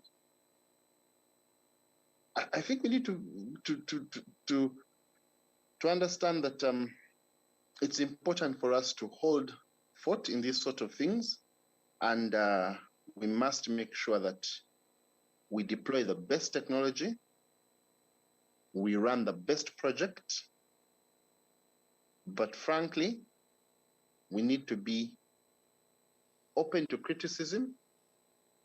We need to be open to ideas. We need to listen to whoever has good advice, but we also need to be firm in telling people who have a colonial mindset to I'm looking for words that are appropriate, to go away. Otherwise, if we make the mistake of being soft, those who are risking their investments here will get scared. They need to know that we don't allow. There used to be there's a vernacular word for familiarity. We don't allow that thing, and we must stand firm. And therefore, for me, I think I've been very energized by the feelings here at the African Energy Institute, at the African Energy Week, and I have been very energized by what I'm hearing from other countries in Africa. I'm seeing that there are attempts to delay Mozambique, there are attempts to delay Tanzania, there are attempts to delay Angola, there are attempts to delay Nigeria, at a time when the rest of the world is telling us to leapfrog. They're also almost everywhere opening up new lands for drilling, opening up drilling in water. Even in the middle of a gas leak of Nord Stream 1, we're still seeing more and more pipelines being opened under the European waters, the Baltic Sea, the North Sea. So I think with those very many remarks, allow me to thank you once again, Asmahani, for hosting us. And I think the position we have is very, very clear. With regard to technology, if I can repeat, when it comes to the pipeline, we're going to have fiber optic cables transmitting data throughout the pipeline. So that I think the power guys should tell us, and I've seen them there, they should tell us if that means we shall have better internet in Bulisa than in Kampala.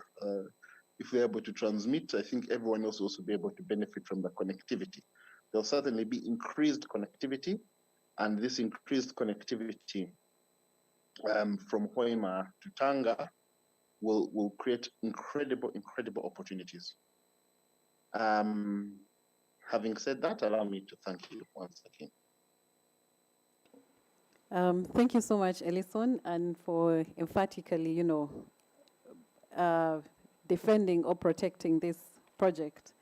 And I like that even as the continent is having the conversation at the Africa Energy Week, we are actually taking a stand to develop our natural resources as Africans and looking into what is happening into other countries, just like Don had shared in his conversation, that there's a lot of opportunity for African countries to collaborate, even those that don't have minerals, just picking up from the mineral sector, to see how we can support each other as African countries to develop our resource space.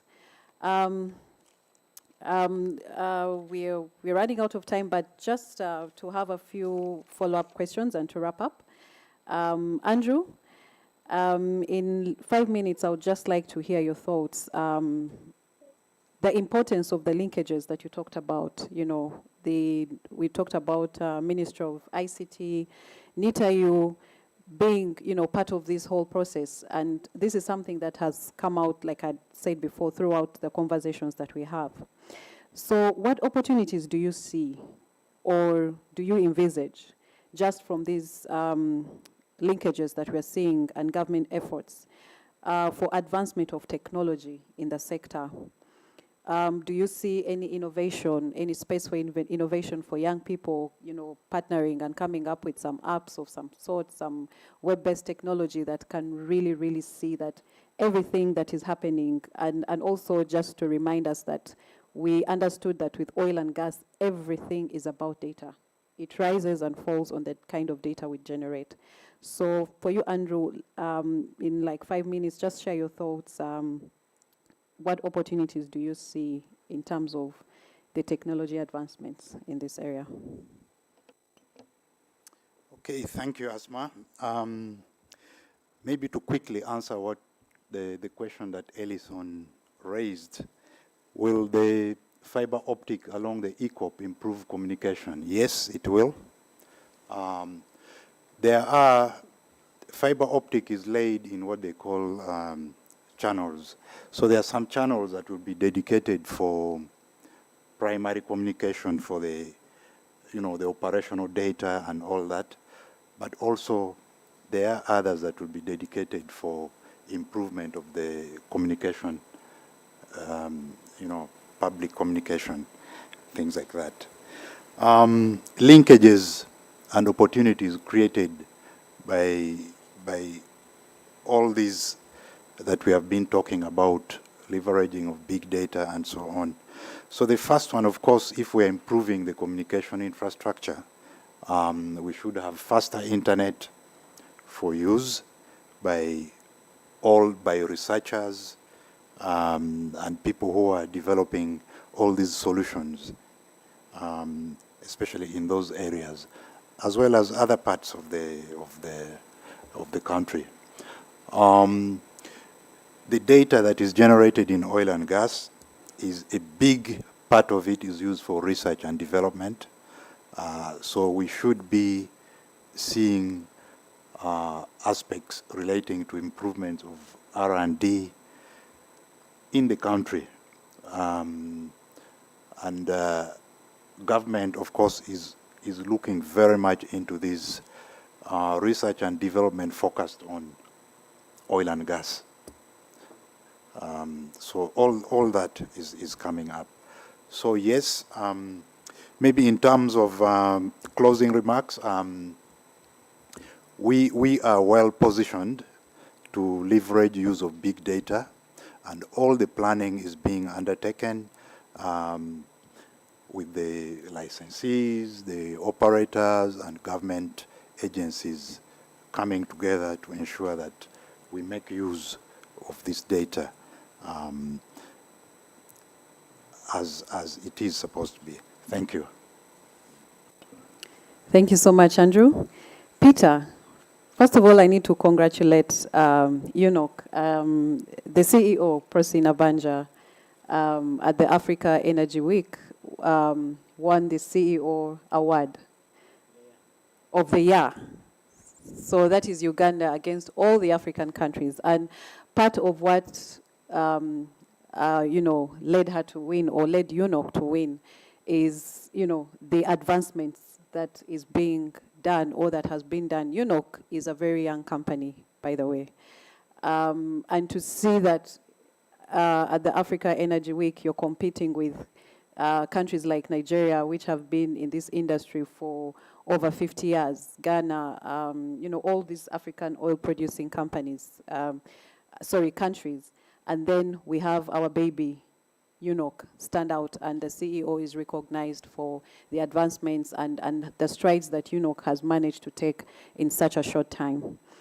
So, Peter, in regard to these recognitions and the commercialization efforts that we are seeing that the Uganda National Oil Company is undertaking to, first of all, put out Uganda in the investment map as a good investment destiny for oil and gas investors. Also, to see that you are commercially taking care of the interest of Ugandans, because the oil is for Ugandans. It is our oil. We always say our oil. So my question to you now is, Muchikola Mutia, how have you done it? I think, just to share what has been the success of UNOC to this extent that we see UNOC as a young company being recognized. We see the technology. I think one of the, I was following on LinkedIn and seeing part of the areas that they kept highlighting why UNOC stood out. Technology was really part of it. So you could share in just 5 minutes what Mwachikola Mutia. Thank you, Osman. I think the short answer is big data. It's what really has enabled us. But also, maybe I could just briefly describe what we do at UNOC. So we are the commercial arm of the state in the oil and gas sector, in the whole petroleum value chain. And so we have assets in the upstream, that's exploration, production, and development. We have assets in the midstream, which is transportation of crude oil, storage, refining, conversion. And then downstream, which is trading of refined products and distribution, as well as storage of the same. So the fact that Uganda discovered oil and gas in 2006 gave us an opportunity to study the other countries and see what worked for them and what did not work. And so we aimed as a country to adopt the elements that work. What worked in Nigeria, we picked. What worked in Norway, we picked. And so in the end, we put in place a framework that works, that is tested, that has functioned in other places and achieved success. And so we learned that, for instance, you do not mix commercial segment of government with the regulatory arm. You separate the two. You create an independent regulator whose day-to-day is to focus on regulation and ensuring that every player follows international standards and the laws. And that is the Petroleum Authority of Uganda. Previously, there are many countries that had the regulator and the commercial arm combined. And that created challenges in achieving excellence. And also learned that if you have a commercial entity that is focused on commercial only, that is not held back by social economic obligations, by regulatory obligations, by these policy-related obligations, but is focused on creating value and getting a dividend for the shareholders, then that structure works. And so UNOC was created to do commercial only. And so that's what has made us, I think, succeed in a very short time. Because we are focused on one area, we are working based on what has succeeded in other places before. But I believe that is never enough. The policy framework can never be enough. So what we've done at UNOC to ensure that the policy framework works is, first of all, to embed our running into sound corporate governance structures. So we emphasized, we focused, we dug in on ensuring that we instill proper corporate governance within the company, and to ensure that all our staff and everybody we recruit is structured, is instilled in them the thinking that is commercial, but also following sound corporate governance practices. And then we focused on making profit. And making profit requires that you cost optimize, you think about revenue, you rely on data to determine what project makes sense and what project does not make sense. What do you take forward? Because capital is not, capital is limited, so you must be able to focus on projects that work. And so, and the beauty is that Uganda, the oil and gas sector in Uganda has a lot of data already captured. And so we're using this data to determine which exploration block we should go for. And we can sit before our board significantly confident that if we invest in this particular block, we are going to be rewarded with a discovery. And that discovery will provide this kind of revenue. And so that is data. That's data being utilized. And we can also go to the board and say, it's okay, it's reasonable, it's commercially viable to invest in a pipeline. You're absolutely relying on data. So we've taken advantage of data. And I think one of our biggest investments in our operations is on data and systems and IT systems to enable us to make use of that data. But of course, what helps, and I think it was a debate here on the carbon footprint of our project, is data must be reliable. Data, because you can interpret data, and if it's not reliable, the kind of policy, the kind of statements you churn out will not be reliable.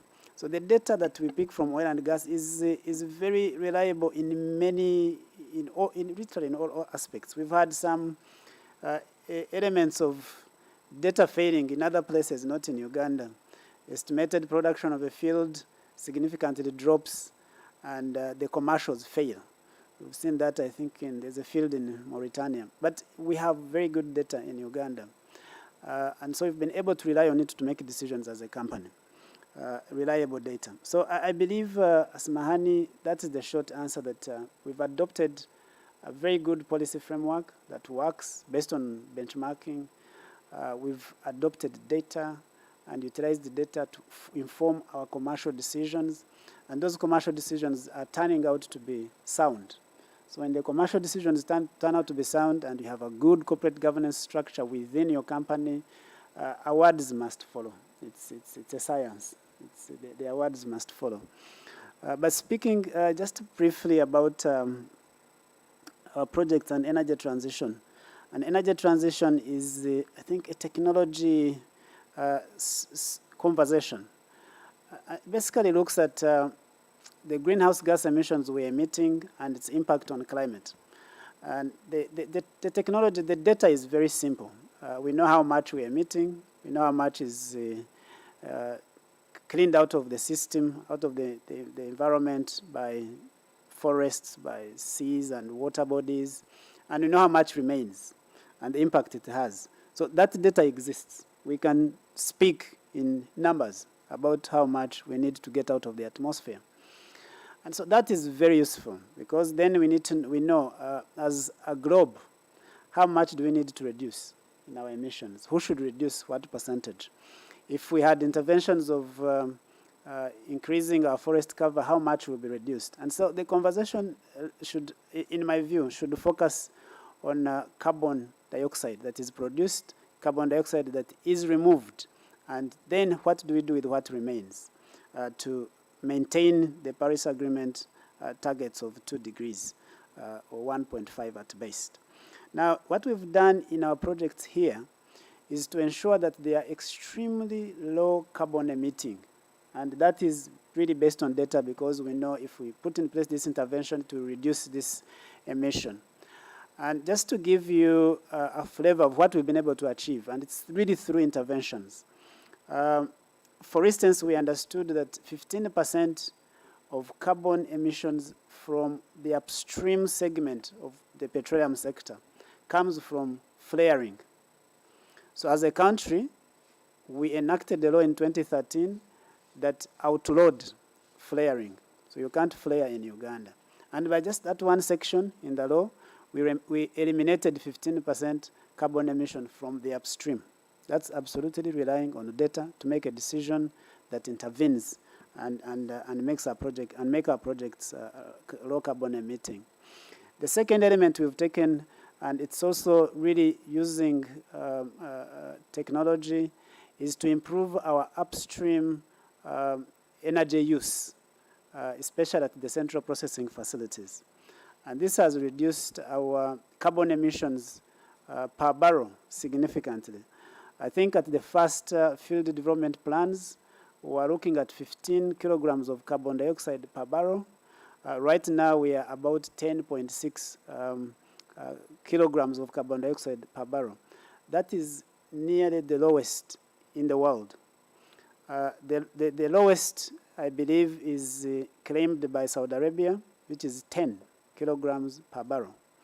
The world average is 33 kilograms per barrel. So our project should actually be taken to a classroom as a best case scenario in how to use data, to use technology to manage your emissions. And here, if we do scope 1 and scope 2 emissions, which would be production and transportation, you are around 13 kilograms of carbon dioxide per barrel. Now, the contention comes on scope 3. Whereas our friends include scope 3, I'll show you how when you include scope 3, you do not have big data, because that data is not reliable. I'll show you how. So if we sell our crude and it goes to a crude trader, let's say Glencore or Trafigura. Let's say you sell it in Tanga and it is sold to Trafigura. Trafigura is an international dealer in crude oil, or Glencore, or one of those. they will aggregate it. So they will pick the 230,000 barrels from Uganda, pick 400,000 barrels from somewhere, pick 1 million from somewhere, they blend. And they go and sell to 5 refineries. These refineries are also buying crude from Saudi Arabia, from UAE, from other places. They have like 23 crude sources. Then they blend and produce. Now, they sell refined products. Some will end up in Uganda, in Mozambique, all over the world. Now, if you're going to say that out of those products, you can identify what was produced from the Ugandan barrel, there is no way that data can be reliable. I am not a big data expert, but I don't think it would be reliable. My view is that every country must be responsible for the carbon dioxide produced from the product it imports. It's the only way you can have reliable data. So in Uganda, we import 6.5 million liters of petroleum products per day. That's what we consume per day. The carbon dioxide generated from those should be on our carbon dioxide account, because it's the only way you can be sure that this is correct and reliable data. So for our projects, it's only reasonable that we discuss scope 1 and scope 2, and not 3. I submit. Well, thank you very much, Peter. I will quickly move on to Patrick. Patrick, you've had the conversation, and sorry. My question to you, and in maybe about 3 to 5 minutes, because we are running out of time, is after all said and done, where do you see the gaps? And what is your call for action as a society, as an entity that is really watching and ensuring that emissions and environmental issues are taken care of? Thank you. Yes, thank you very much. Maybe allow me to respond to Mr. Kaluhanga. I know this is, of course, the argument I also read probably last week, the one he wrote in Daily Monitor. But of course, I believe he considered the emissions from that will be generated by the pipeline. But if you talk about the 34.3 million metric tons, we look at the entire value chain of the ECOP, with the construction phase, the operation emissions, the refining emissions, and the product use emissions. Analysis have been done, and if you consider the ACR report, if you look at table 8.2, subsection 2, which of course indicates the density of the crude, the ECOP crude, the volume, and if you look at of course, maybe on average, each barrel, how many carbon gas can it produce and so forth. Analysis has made, and I don't think, as Mr. Kaluhanga alleged, that there is no lion, all people will die.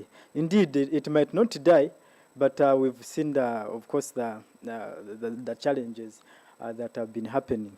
If you look at, because we can take case studies, most of the oil-producing countries, especially in Africa, I know Nigeria is one of the leading, which produces over 1 million barrels, I think, yes, per day. And if you look at what is already happening, and this is the country that discovered its oil and gas in the 66 there, 65, yes, 58. And these are very many years, which would think that for those many years, of course, that country might have realized the technology that is needed to, of course, address the impacts that are happening. If you look at the Niger Delta, the Oregon in Nigeria, reports are there, and of course, If people have time, they can go and read about them, where many people are dying because of the pollution, the impacts of this oil and gas. Yes, we know the ECOP pipeline has the optic fibers, and they can detect if there is any leakage. If there is any leakage, there can be maybe a stoppage, and then, but accidents happen, and anything can happen. Just imagine, I know the allegation that people say ECOP is going to pass through Lake Victoria. Of course, it is not true, but it is passing through the Lake Victoria Basin, but not in the Lake Victoria. But we also believe that it is passing through some of the rivers, which we think communities depend on. If you look at River Katonga, River Kafue, when you look at River Wambabia, because River Wambabia is down, and I don't think the pipeline will be buried in the ground. It passes on the top. So coming to your question, where do we see the gaps in the oil and gas sector? Indeed, we believe, of course, as civil society organization, that government has done its best, of course, to address some of the gaps. I know it started from the oil refinery, where many of the communities were undercompensated, and some of them, where the cut-off dates were placed and then were compensated after some time when there's an increase in value, because we know most of the things appreciate each and every day that passes. And so if you delay in compensating these communities that are affected by these oil activities, you find that, of course, you'll be doing a disservice to them, because I know the oil and gas might help the Uganda, but individually you might find that some individuals might not benefit from. So I will agree that the government has done, of course, a lot to address some of the challenges that have been happening in the oil and gas sector. But we believe that it will not, of course, address 100%. For instance, I still insist on greenhouse gas emissions. I'm an environmental engineer. Of course, maybe Mr. Karuhanga will share you with the analysis, my own analysis. I can do the calculations, and we've seen how these people have indirectly and directly affected. If you get the case studies of Angola, DRC, Nigeria, a lot of people are suffering. But of course, we know as a country can benefit. But if you look at the key issues that are within the oil and gas sector, if you look at the climate change, reports from the Intergovernmental Panel on Climate Change indicated that the degrees, of course, have increased by 0.9%, and this increment has been caused by the fossil fuels. Of course, the argument is most of the greenhouse gas emissions is caused by the agriculture, forestry, and other land uses. But we also believe that this oil and gas is going to add on the existing impacts of climate change, and which we might find ourselves that the revenues that we've been generating from this oil and gas will go to addressing the climate change impacts. Because I think this year, if you look at the International Monetary Fund report that indicated that Uganda is now 10th in the countries that are more vulnerable to climate change. And last year, there is also the Notre Dame Climate Adaptation Initiative that ranks countries that are most vulnerable to climate change globally, and Uganda was ranked 12th. So we find that, of course, each and every year that passes, we become more vulnerable. And if we don't take climate change as a key issue, of course, it might not affect most of the people in a good position, but our vulnerable communities, will suffer a lot. Our call, of course, as civil society organizations, we believe that, of course, our government can do more in addressing the environmental issues that will be caused by the oil and gas sector, and also the climate change issues, because this is an emergency. You know, having data, yes, we can have data, we can know how much we lose when we cut down trees, how much emissions are generated when we use charcoal, how much, how the percentage of forest, because I know between 1986 it was around 24% forest cover, but right now we are in 8%, though there is a report by NFA that was saying that we've now increased to 12.5.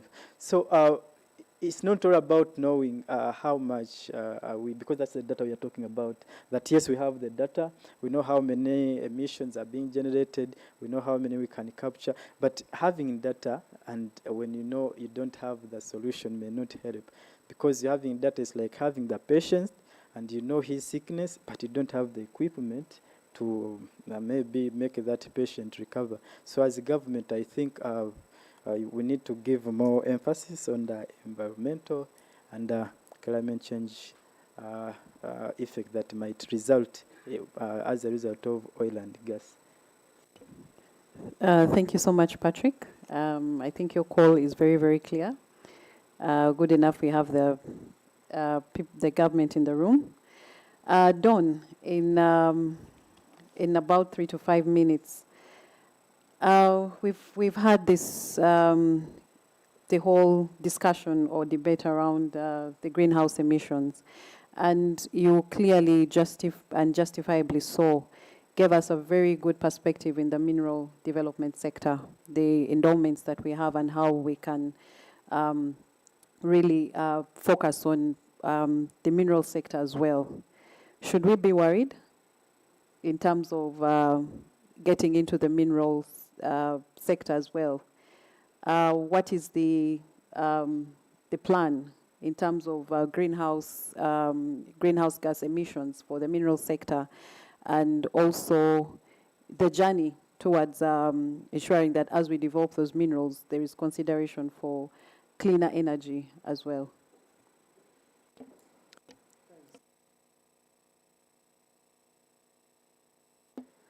Thanks. I hope I can use less than 3 minutes.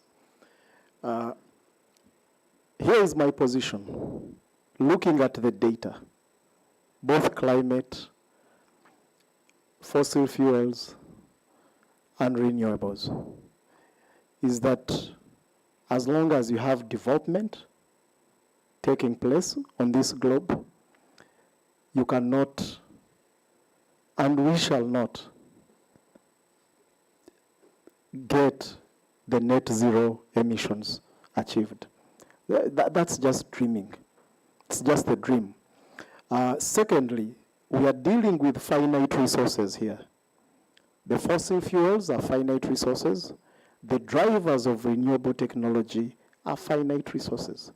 So, in mining, we have a saying that there is no mining boom that lasts forever. Why? Because you're dealing with variables changing with circumstances, changing with technology, changing with developments. Before we had the fossil fuel industry, we had the whaling industry. And trust me, that transition was not easy. Now, this fossil fuel industry has taken us 100 years. For us to imagine or to assume that we shall get rid of the fossil fuels between now and 2050 is just a dream that we cannot achieve.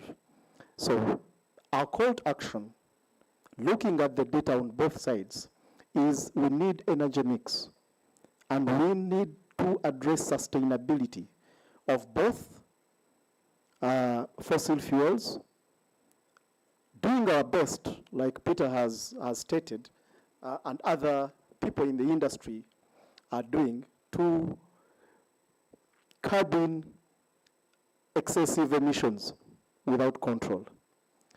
The mining industry also, just globally, the mining industry consumes 11% of global energy produced. So you need as much energy to produce the minerals that are going to drive your renewable energy agenda.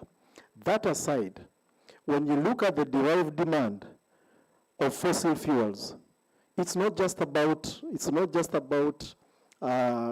petroleum, it's not about So it's not about jet fuel, it's not about the petrol, diesel that we produce. That consumes, that takes less than 45% of a barrel. Less than 45%. Petrol alone takes around 19%. So the derived demand goes down to the sustainability of our modern lifestyle. Now the question is, are we willing to move back to the Stone Age era? Are we willing to do that?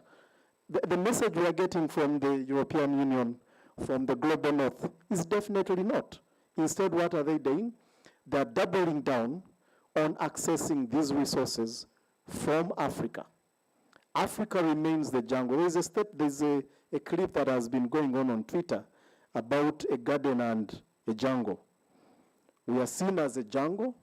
When you enter all these spaces, global spaces that are going on right now about access to critical energy transition minerals, we are looking at Africa. Why? Because Africa lacks the data. Africa is underexplored, but extremely rich. About 2013, a team of smart guys from the global north approached the African Union in Addis Ababa, and they had a $1 billion project to explore the entire African continent and ascertain our mineral potential. What was the catch? When they were asked, yes, so you will do all this, you will invest in your resource, who owns this data? And the answer was, of course, we've funded it, we own the data. In my consulting work in the mining industry, when the SMMRP was done by the World Bank, we would be here in the last 5 years. You find a gentleman coming in from Canada and he has more data about the availability of copper in Chiboga, copper in the Kasese, and here we don't have that data.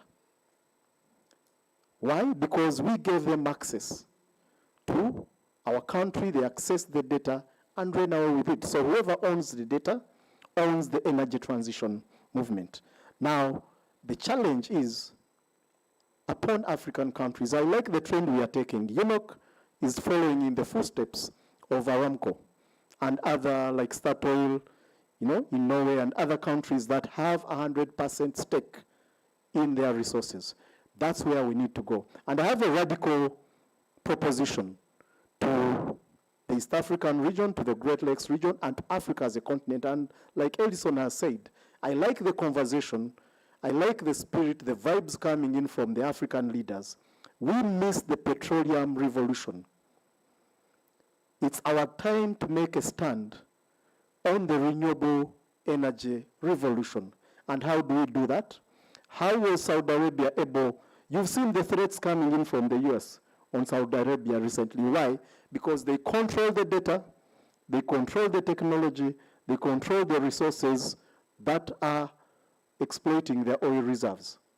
Now, how were they able to do it? In the 1960s, they formed OPEC, which controls the resources and dictates the market price. Now, if we need the technology, over 70% of critical minerals processing and refining, value addition, is owned by China. No one is going to give you that technology for free. You make a stand by joining together as mineral producing countries. Have another OPEC in form of OMEC, Organization of Mineral Producing and Exporting Countries. And you make your stand by dictating the price of these commodities and using that leverage to negotiate for a stake in the technology. That's our advice. Thank you. Wow, thank you so much, Don. I like that, the Organization of Mineral Exporting and Producing Countries. Ellison, your parting shots. My follow-up question to you coming out of the Africa Energy Week. I know we've had all these deliberations and are really coming out strong. But I think the issue, again, and as we've discussed in this conversation, is really the capital, the financing. I think that is where we still are lacking as Africa as a continent. So arising out of the conversations from the big boys in the Africa Energy Week, what is the financing space looking at? If we kwechanga and, decide not to, be part of the European perceptions, what will happen? We know that most of this funding and, almost all the financiers, international financiers, have some kind of linkage into the European or all these other markets that are coming out strong against this project. Your thoughts? Okay, thank you very much. There were two big things I had here. First of all, the Africa Exim Bank, which has committed to, I think, $200 million to the Ugandan pipeline, and is also very willing to commit funds to the Ugandan refinery. Of course, they said that they are shocked that anyone is asking a continent that has not carbonized to decarbonize, a continent that has not industrialized to deindustrialize. And so they were willing to put some money there. They are forming an African Energy Transition Bank, which is going to look at African energy projects, see the ones which meet certain requirements, and try and raise money for them.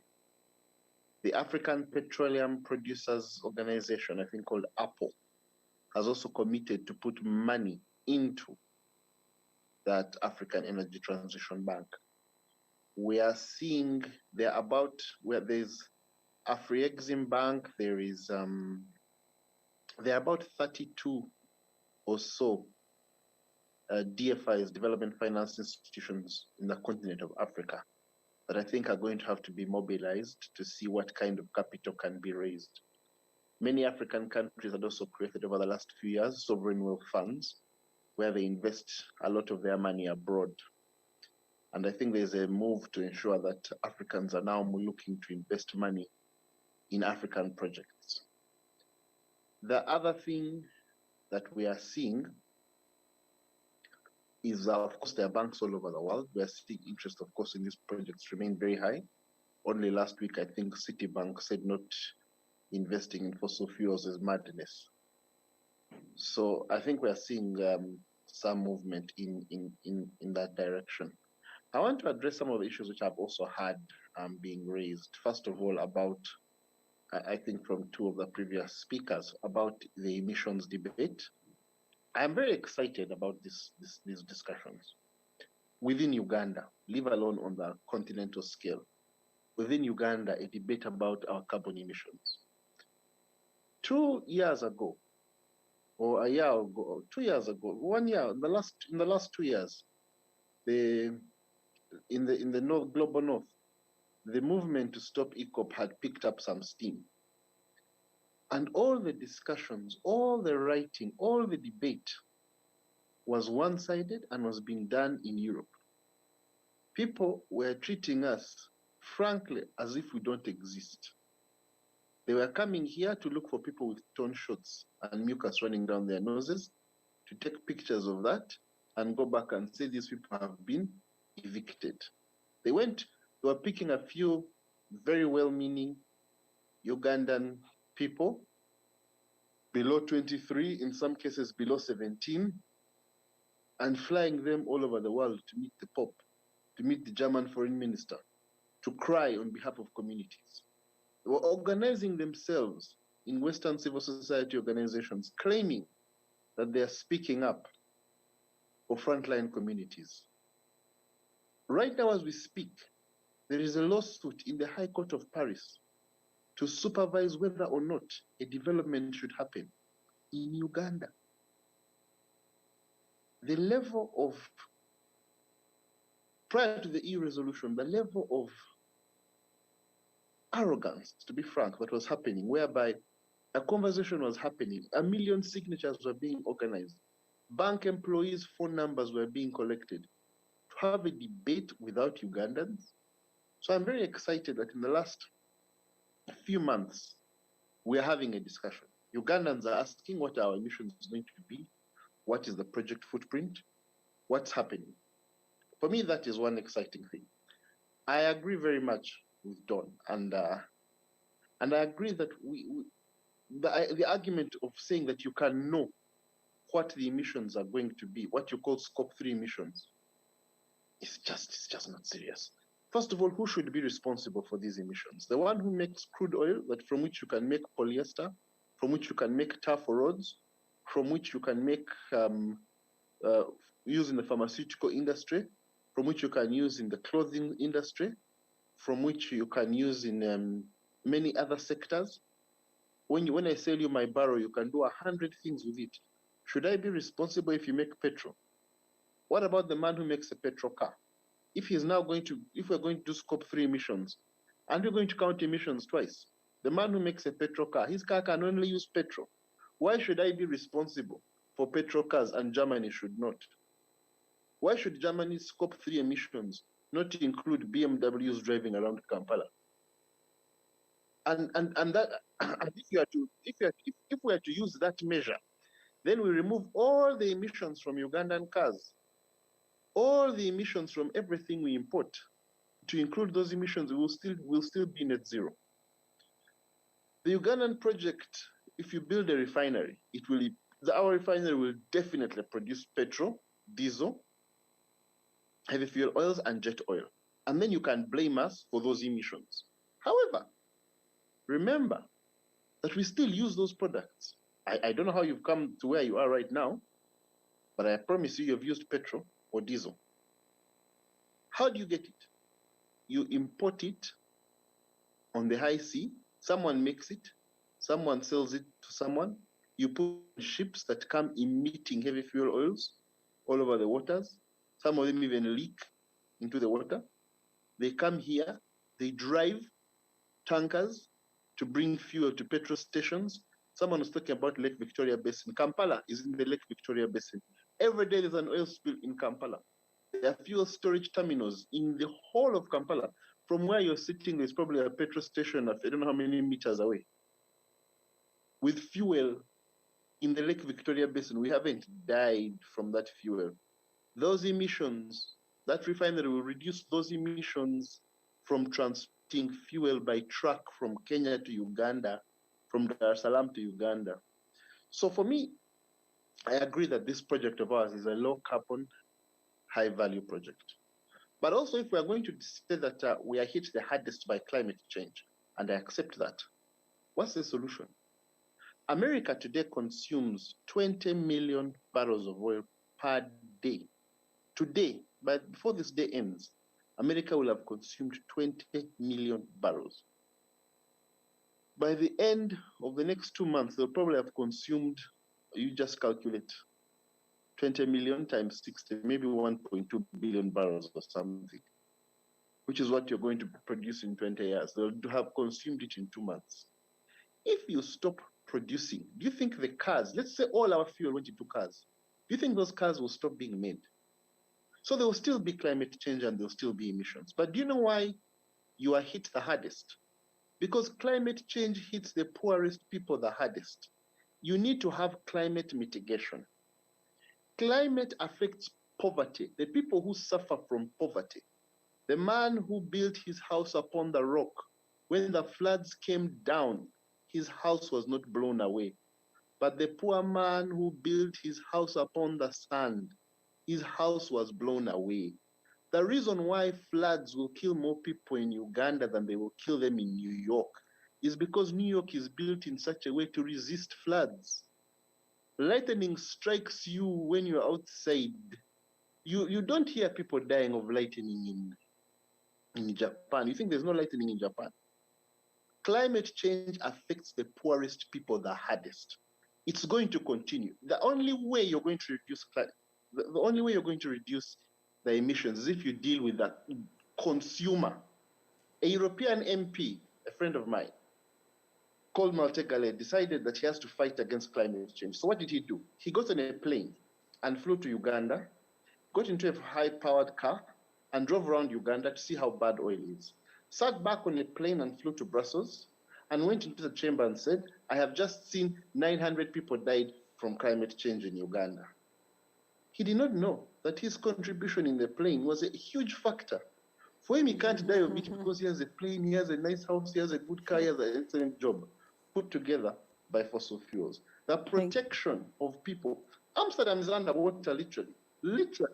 When you talk about flooding, Amsterdam is literally below sea level. You think they're going to die of floods in Amsterdam? You really think it? We have to understand that the biggest threat we have is poverty. And the biggest opponents we have are those people who are senior members of the poverty conservation industry, many of whom are currently sitting as members of the European Parliament in Brussels.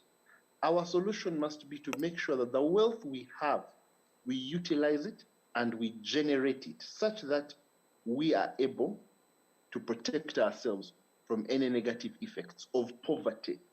The reason why you go and get me those 17 countries that are most affected by climate change, you will not see Japan or the United States. The reason why is that climate kills the poorest, the hardest. Just 2 more points and I wind up. The price of fuel. Right now we are seeing, because of low investment in fossil fuels and a war in Russia and Ukraine, we are seeing an increase in the price of oil. Do you know who gets hit the hardest by that increase? People are talking of an energy crisis in Europe. There's no energy crisis in Europe. It's in Kampala. Fuel has gone up 100%. 100%. The poorest people are hit the hardest by the rise in fuel prices. They are hit the hardest. They were suffering as it was. The moment oil becomes more and more expensive, it is the poorest people who get hit the hardest. And we are hit not just by climate change. You'll be surprised how many of us are broke, dead broke, because of the current inflation caused by rising prices. So for me, thank there are you. just 2 stories which I'll end. Ellison, 1 more minute. Sorry, okay. we've overshot our time, yes. Yeah, okay, let me wind up. You know the story of the man with the talents. And God was very clear. The guy who kept his talent and didn't use it, the man who had his oil and didn't produce it, was to go to that place where there is weeping and gnashing of teeth. We are in that place. We need to use our talents and get out. Secondly, those who are telling us to stop are like the rich man who had thousands of animals. And when he got a visitor, he killed his poor neighbor's animal. As the poor neighbor, it's high time we told them to go and eat their own sheep. With those very many remarks. Thank you very much, Osman. Thank you so much, Ellison, and for really wrapping it up with a very, again, passionate and emphatic point of view in terms of how we should develop and be independent in the decisions we make in developing our resources. Thank you so much. I know we've overshot our time, but wow, the discussions were very, very enriching. I know we have questions on the online audience, but I would ask that we just take them. Okay, they had sent me some questions, but I think we'll just jot them down and then probably send them to you, and then we'll have your responses put into the report, the repertoire report, and then it will be shared. Thank you so much, my amazing, distinguished panel, for really unpacking and bringing so much knowledge and in-depth to the conversations. We are so grateful, and thank you to the participants who are here physically and online. Have a great evening. Thank you. Thank you.